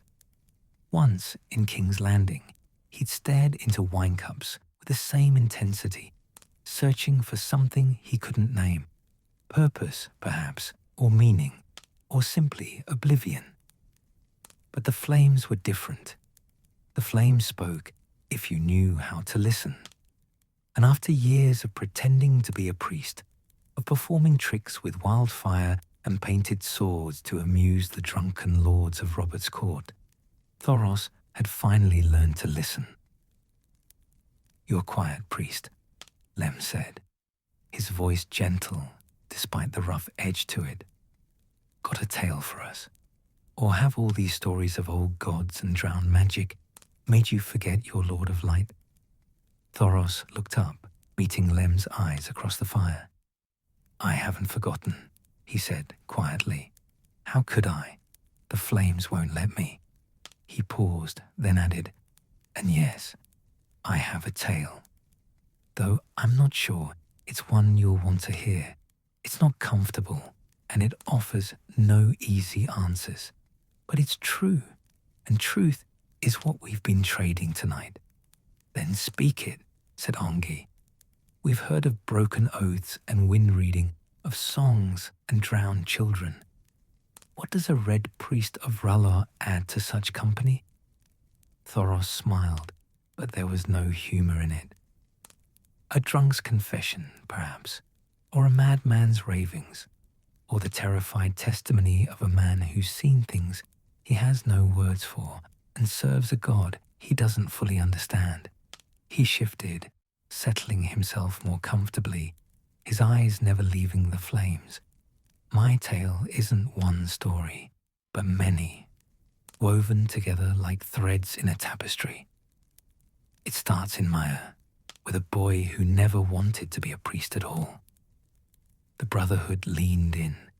They knew Thoros, had ridden with him for months, seen him bring their leader back from death more times than any of them could count. But his past, his journey from the free cities to Westeros, to this hollow in the woods, that was largely unknown territory. "I was the youngest of 8, Thoros began, his voice taking on a distant quality. "My father was a merchant, successful enough, wealthy enough that when the Red Temple came calling, looking for donations and suitable boys to send to their priesthood, he could afford to give them both. Generous donations to ease his conscience, and his youngest son to prove his devotion to R'hllor." He laughed, short and bitter. "I was 7 years old. I didn't want to be a priest. I wanted to be a sailor or a merchant like my father, or anything other than a boy in red robes learning prayers in a language that hurt my throat to speak. But what children want rarely matters, does it? So I went to the temple, and I learned the prayers, and I learned the rituals, and I became a priest of the Lord of Light without ever truly feeling the light in my heart." Tom plucked a soft note on his harp, sympathetic and sad. "They sent me to Westeros when I was 22, Thoros continued.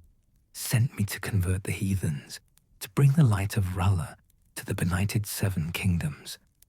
I was full of youth and certainty, convinced that I could change the world with words and fire. But Westeros He shook his head. Westeros didn't want converting.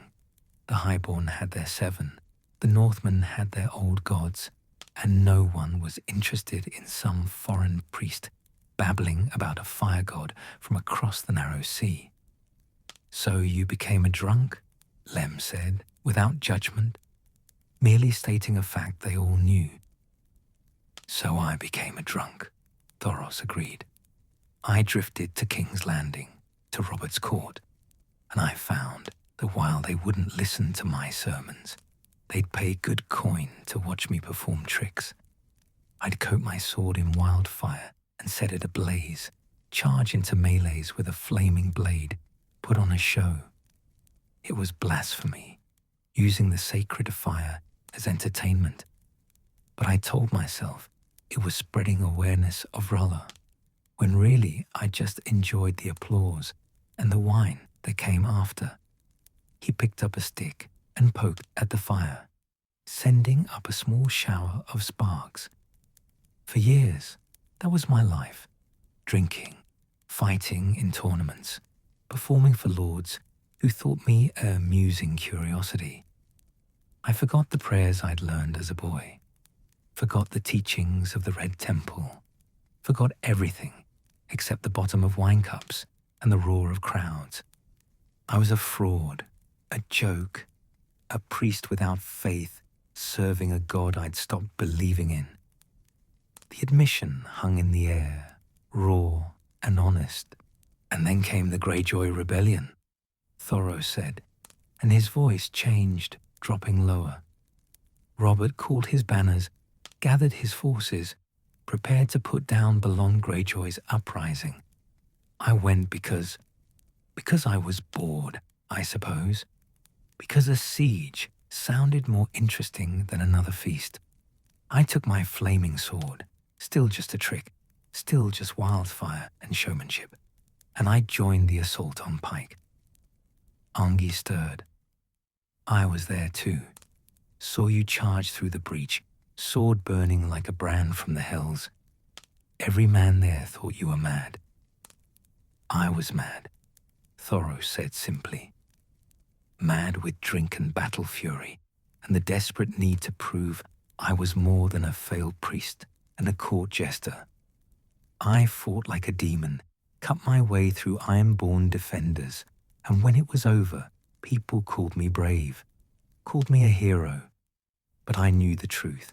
I'd just been running from myself, and the flames on my sword had been as empty as my prayers. The fire crackled, almost in response. But that night, after the battle, something changed. Thoros's hands had started to tremble slightly. I was in my tent, drunk again, always drunk, trying to forget the men I'd killed, the blood on my hands. And I looked at the brazier burning in the corner, just a simple campfire for warmth. And I saw something. A vision, breathed Tom. A vision, Thoros confirmed.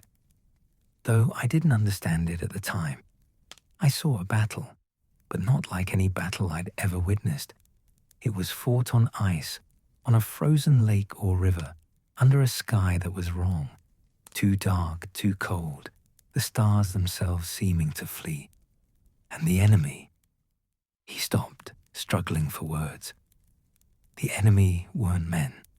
They were shapes, figures of ice and death, with eyes like blue stars, moving with an unnatural grace that made my stomach turn just to see.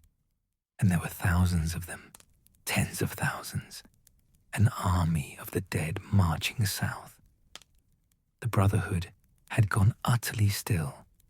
Even the winds seemed to have paused, listening. I thought I was having a fever dream, Thoros said. Thought the wine had finally poisoned my mind beyond recovery. But the vision didn't fade. It grew clearer, more detailed. I saw the dead army marching through snow that fell like ash. I saw them sweeping over castles and villages, leaving nothing but silence and ice in their wake. I saw a wall, a great wall of ice that stretched higher than any castle, and I saw it crack, break, fall. His voice had dropped to barely above a whisper. And in the midst of it all, I saw fire. Not natural fire, not even wildfire, but something else. Something alive. Fire that pushed back against the cold. Fire that held the darkness at bay. And I heard a voice, not in my ears, but in my head, in my heart, saying, "This is what comes. This is what you were made to fight." Merit made a sign against evil. Others shifted uncomfortably. The tale had taken a turn none of them had expected. When I woke the next morning, I was changed, Thoros said. Not all at once, not dramatically, but something had shifted inside me. The wine didn't taste the same anymore. The prayers I'd forgotten started coming back to me, and when I spoke them, they felt real, like they meant something, like someone was listening. He looked up from the fire, his eyes haunted. Over the next few years, the visions came more frequently, always in the flames, always showing me fragments of things I couldn't quite understand. I saw a crow with 3 eyes perched on a weirwood throne. I saw a girl with no name crossing names off a list written in blood. I saw dragons, real dragons, not Targaryen banners, but living, breathing beasts of fire and scale. I saw a throne of swords melting like wax in dragon flame. The Iron Throne? Asked Lem. Perhaps, Thoros said. Or perhaps it was symbolic. The flames don't show me explanations, just images. Pieces of a puzzle I don't know how to assemble. But the vision of the Ice Army, of the battle against the cold dead, that one keeps coming back. Over and over, in different forms, different angles. Sometimes I see it from above, like a bird flying over a battlefield. Sometimes I'm in the midst of it, surrounded by the sounds of dying men and shattering ice. And always, always, there's the sense that this is what matters. Not the war between kings, not the struggle for the throne, but this, the fight against the cold and the dark. He fell silent for a moment, gathering his thoughts. When he spoke again, his voice was stronger, more certain. Then I met Lord Beric Dondarrion. It was in the early days of the war, before the Red Wedding, before everything went to hell. He'd been sent by Ned Stark to bring the mountain to justice, and I don't know why I went with him. Maybe because he was the first truly good man I'd met in Westeros, someone who actually believed in the things he swore to uphold. Maybe because the flames told me to. Maybe just because I was tired of King's Landing and court life and needed a change. And then he died, Angie said quietly. And then he died, Thoros agreed. Cut down in an ambush, a sword through the chest, dead before he hit the ground. And I panicked. This good man, this honorable lord who'd shown me kindness when I deserved none, was lying dead in the dirt. And it was wrong. It was all wrong. So I did the only thing I could think of. I prayed. His voice grew thick with emotion. I prayed like I'd never prayed before. Not the rote prayers of the temple, not the empty words I'd recited as a boy. Real prayers, desperate prayers, prayers from the depths of my soul. I prayed to Rulla, to the Lord of Light, to whatever power might be listening in the darkness. I begged, I pleaded. I offered anything, everything, if he would just bring Beric back. And he did, said Tom, wonder in his voice. And he did, Thoros confirmed. I felt it, a surge of something through me, like lightning, like fire running through my veins. My hands grew hot, burning hot, and Beric gasped and opened his eyes and lived. And I knew with absolute certainty that I hadn't done that. Not me, not Thoros the drunk, the fraud, the failed priest. Something else had worked through me. Rulla had answered, had reached through the veil between life and death and pulled Beric back. He looked around the circle, meeting each man's eyes. It's happened 6 times now. 6 times Beric has died, and 6 times I've brought him back. And each time I feel that same power flowing through me, that same sense of being used, like I'm a conduit for something far greater and more terrible than I can comprehend. And each time, Beric comes back a little less, a little colder, a little more distant from the living world. Is that what Rolla wants? Asked Pete. For Beric to keep dying and coming back until there's nothing left of him? I don't know, Thoros admitted, and there was anguish in his voice. The flames don't tell me that. They show me visions of what's coming, the ice and the dark and the battle that will decide whether humanity survives or falls into eternal winter. They show me that Beric has a role to play, that keeping him alive matters somehow, but they don't tell me the cost. They don't tell me if what I'm doing is mercy or cruelty. He ran his hands through his hair, a gesture of frustration and exhaustion. And the worst part is, I'm not even sure Rolla cares about the things I care about. The visions show me the Great War, the cosmic battle between fire and ice, light and darkness. But they don't show me the individual people who'll suffer and die in that war. They don't show me the villages burned or the families torn apart. It's all grand, mythic, as if individual human lives don't matter in the face of such vast forces. But they do matter, Lem said firmly. That's why we're here. That's why we fight. I know, Thoros said, and that's my struggle. The God I serve shows me apocalypse, shows me the end of the world if the darkness wins. But the people I ride with, the Brotherhood, you all fight for something simpler and more beautiful, for justice, for protecting the innocent, for the idea that individual lives have value. And I'm caught between those two visions, between the cosmic and the personal, between being a prophet of Rulla and being just a man trying to do the right thing. The fire shifted, throwing new patterns of shadow across the hollow. Tom's fingers had found his harp again, plucking out notes that seemed to echo Thoros' uncertainty. The flames still speak to me, Thoros continued. Every night, I look into them and see fragments of what's coming. Last week, I saw a girl who was dead walking through snow that burned. 3 nights ago, I saw a wolf, a great dire wolf, bigger than any horse, standing guard over a pack of smaller wolves while winter closed in around them. 2 nights ago, I saw a man with a burned face holding a girl in his arms, while a city fell to dragonfire behind them. He shook his head helplessly. I don't know what any of it means.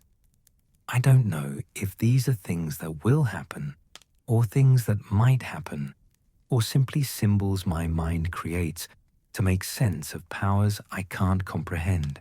All I know is that the world is changing, that forces are moving, that make the war between kings look like children squabbling over toys, and that somehow, what we do here matters. The Brotherhood matters. Keeping Beric alive matters.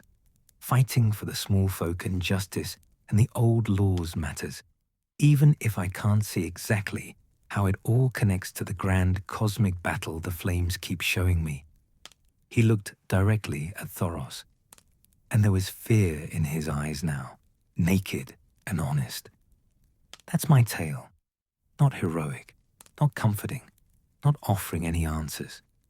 Just a failed priest who's been given a power he doesn't understand, who sees visions he can't interpret, who serves a god whose purposes terrify him.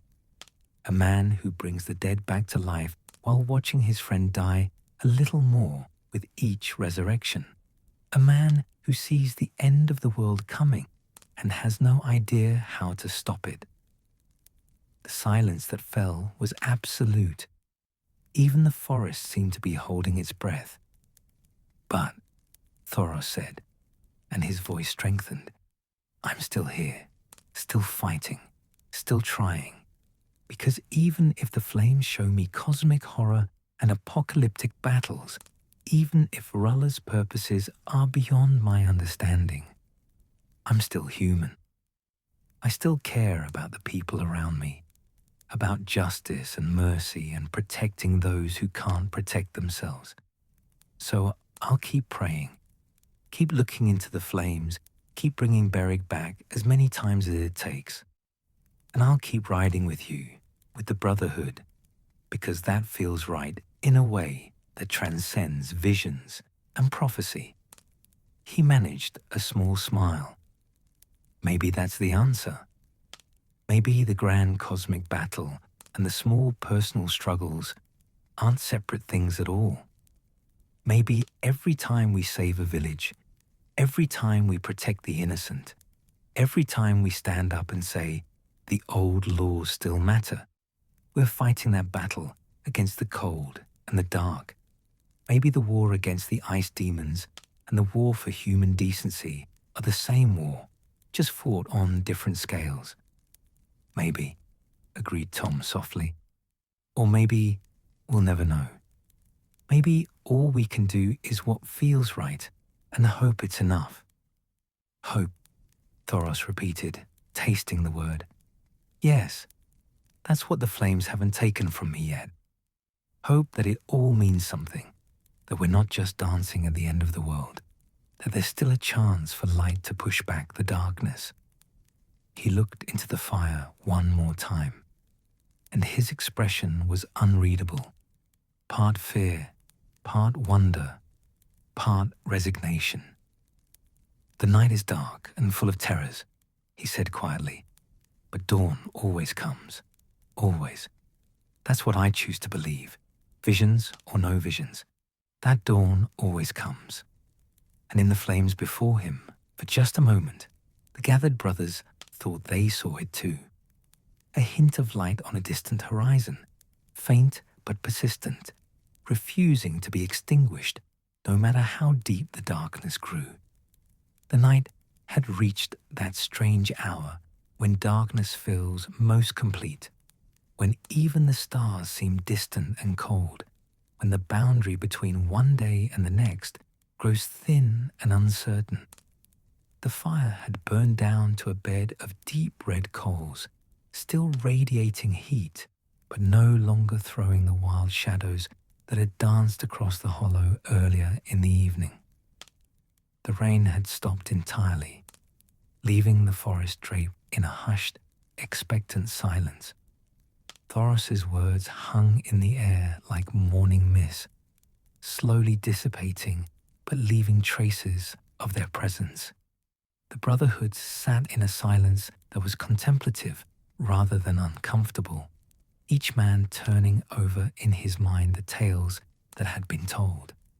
Lem's ghosts and broken oaths, Angi's ancient wisdom and wind reading, Tom's songs and narrow escapes, Part's drowned village and stirring magic, Thoros's visions of fire and ice, of endings and beginnings. It was Merit of Moontown who finally broke the silence, his voice rough from disuse. "Heavy night for storytelling. We've heard of gods and magic, death and resurrection, things that should stay buried rising up again. Makes a man wonder what it all means, if it means anything at all." "It means we're still here," said Angi quietly, "still breathing, still fighting, still able to sit around a fire and share our truths.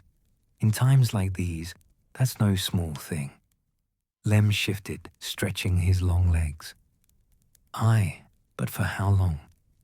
Thoros speaks of ice demons and the end of the world. Pate tells us the land itself is breaking. I've seen the dead rise and guess right shattered. Sometimes I think we're just delaying the inevitable, putting off the moment when everything finally collapses into chaos and darkness. Maybe, Tom said, his fingers still moving softly over his harp strings. Or maybe that's exactly why we matter, because we choose to delay it, because we stand in the gap and say, not today, not on our watch. The bards will sing of the great lords and their grand battles, but the real work, the work that keeps the world turning, that's done by people like us, people who see the darkness coming and light fires against it anyway. Thoros poked at the coals with a stick, sending up a small spray of sparks that climbed toward the hidden stars. In Myr, the Red Priests teach that time is a wheel, that history repeats itself in great cycles, ages of heroes and ages of darkness, over and over forever. They say we're entering a new age of darkness now, that the wheel is turning toward winter and shadow. Cheerful thought, muttered one of the younger brothers. But, Thoros continued, ignoring the interruption, they also teach that each turning of the wheel is slightly different, that the choices we make, the stands we take, they echo forward through time. Maybe we can't stop the wheel from turning, but we can affect where it lands, what the next age looks like when it emerges from the darkness. Pate had been quiet since finishing his tale, but now he stirred. My old gran used to say something similar. She'd say, the river runs where it will, but a man can still build a bridge. Meant we can't control everything, but we can make choices that matter. We can build things that help others cross the difficult places. Philosophy from fishermen and priests, Lem said. But there was warmth in his voice rather than mockery. What would the High Lords think if they could hear us now?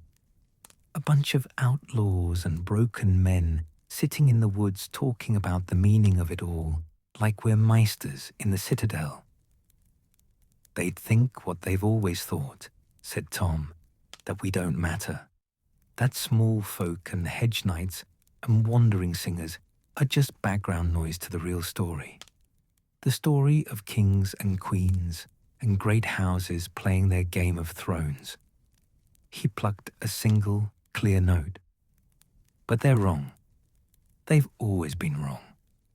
The great lords write the histories, but we live them. And in the end, it's the living that matters more than the writing. A sound from the edge of the clearing made every man reach for his weapon. But it was only Watty, the miller, one of their scouts, sent out earlier to watch the roads, emerging from the darkness into the dying firelight. He was breathing hard, as if he'd been running. Brothers, he said, sketching a quick salute to Thoros. There's movement on the King's Road, half a league south, maybe less. Armed men, 20 or 30 of them, and they're not moving like soldiers on patrol. They're moving like raiders. The comfortable atmosphere of the storytelling circle evaporated instantly. This was what they were, beneath the tales and the philosophizing. Warriors, protectors, men who'd sworn to defend those who couldn't defend themselves. Which direction? Lem was already on his feet, reaching for his yellow cloak.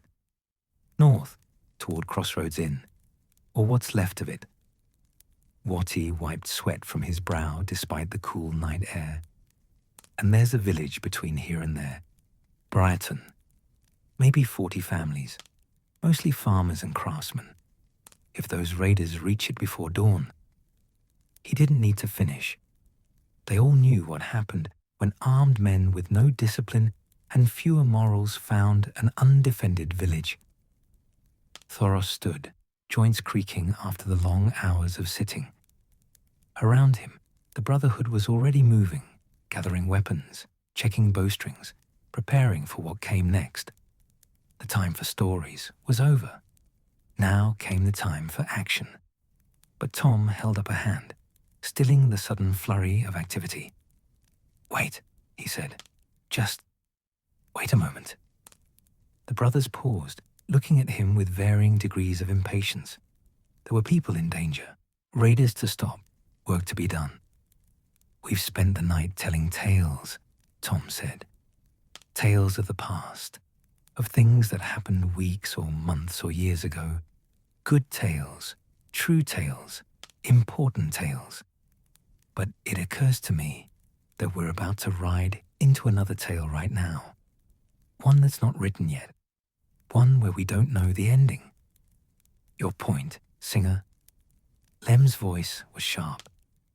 "My point is that this, what we're about to do, this is the story that matters most. Not the ones we told around the fire, but the one we're living right now. The one where we choose to ride toward danger instead of away from it.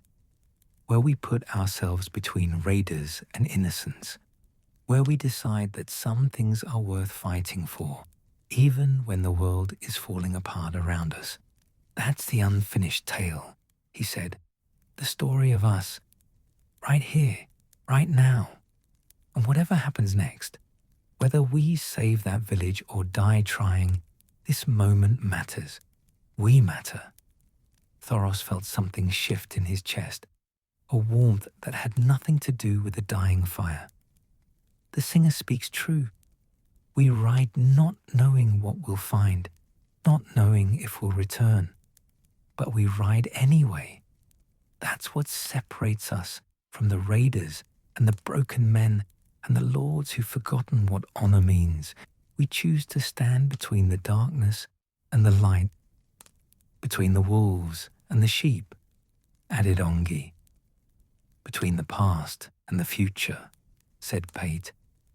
"Between what was and what might yet be," finished Lem, and there was something like pride in his voice. They moved then, with the practiced efficiency of men who'd done this 100 times before. Weapons were gathered, horses were readied, those few they had, and plans were made in swift economical sentences. Wati led them through the best approach.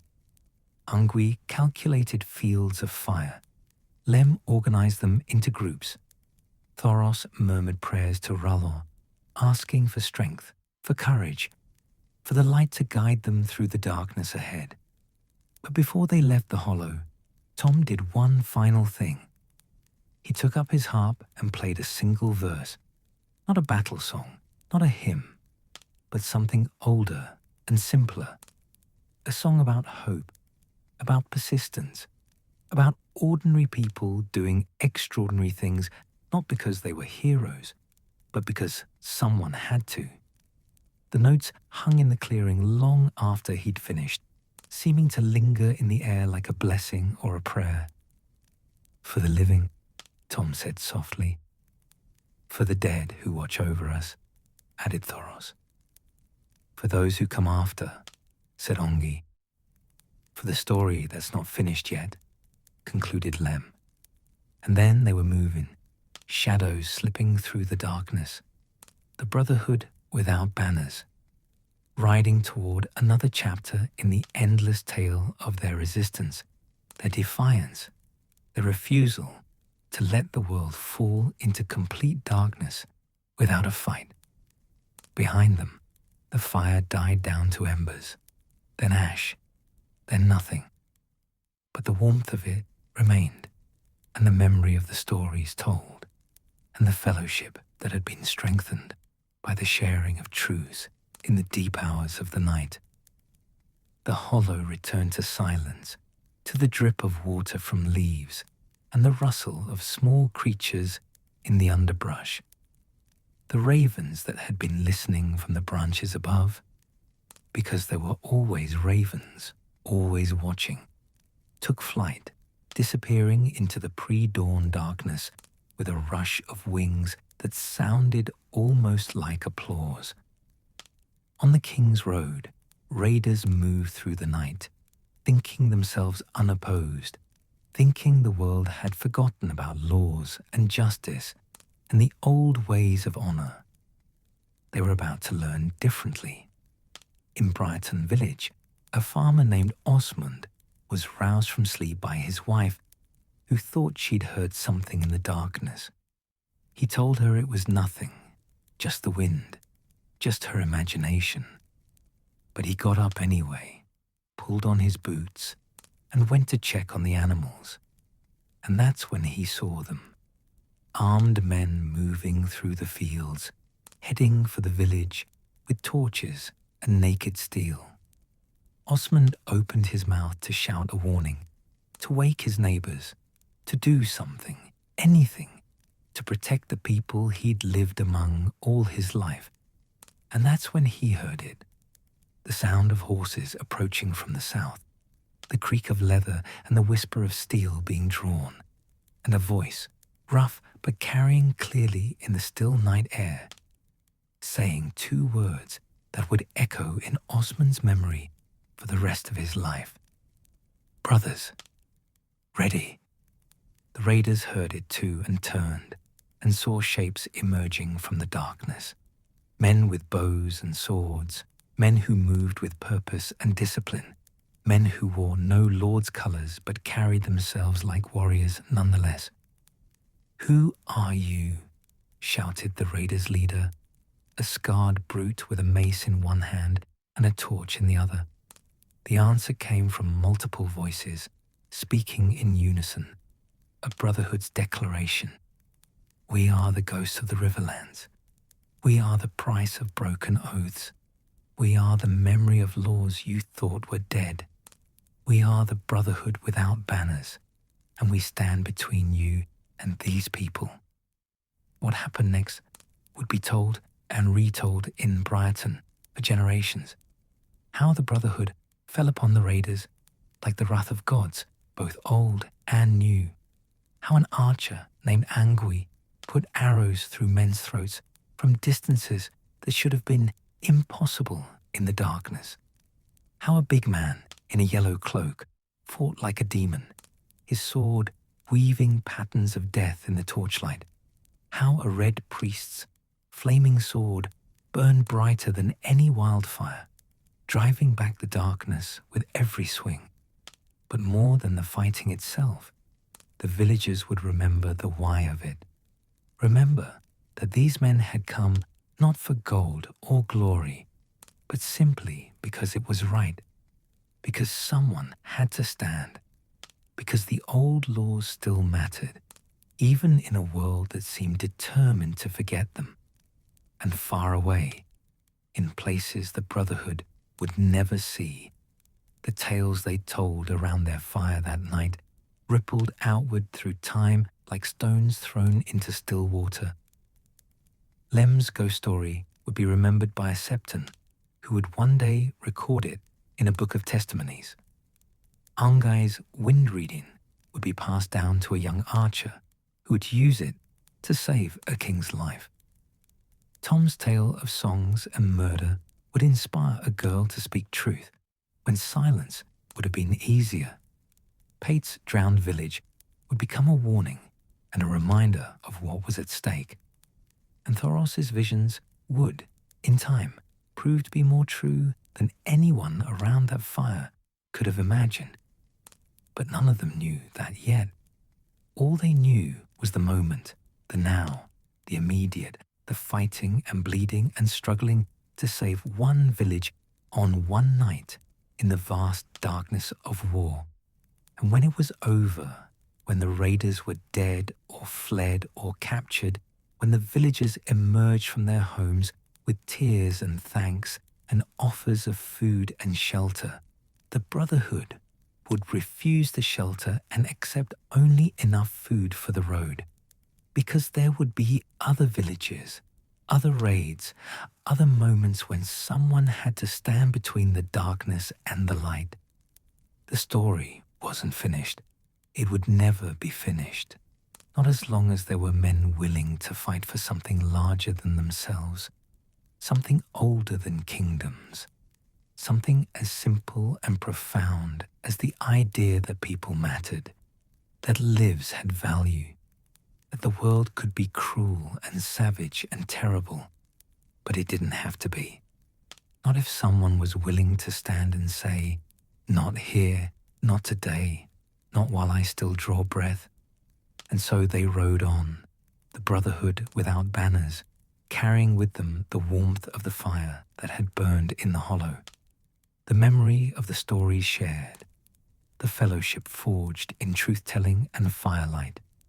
Behind them, dawn began to break over the Riverlands, slow, tentative, uncertain, but coming nonetheless.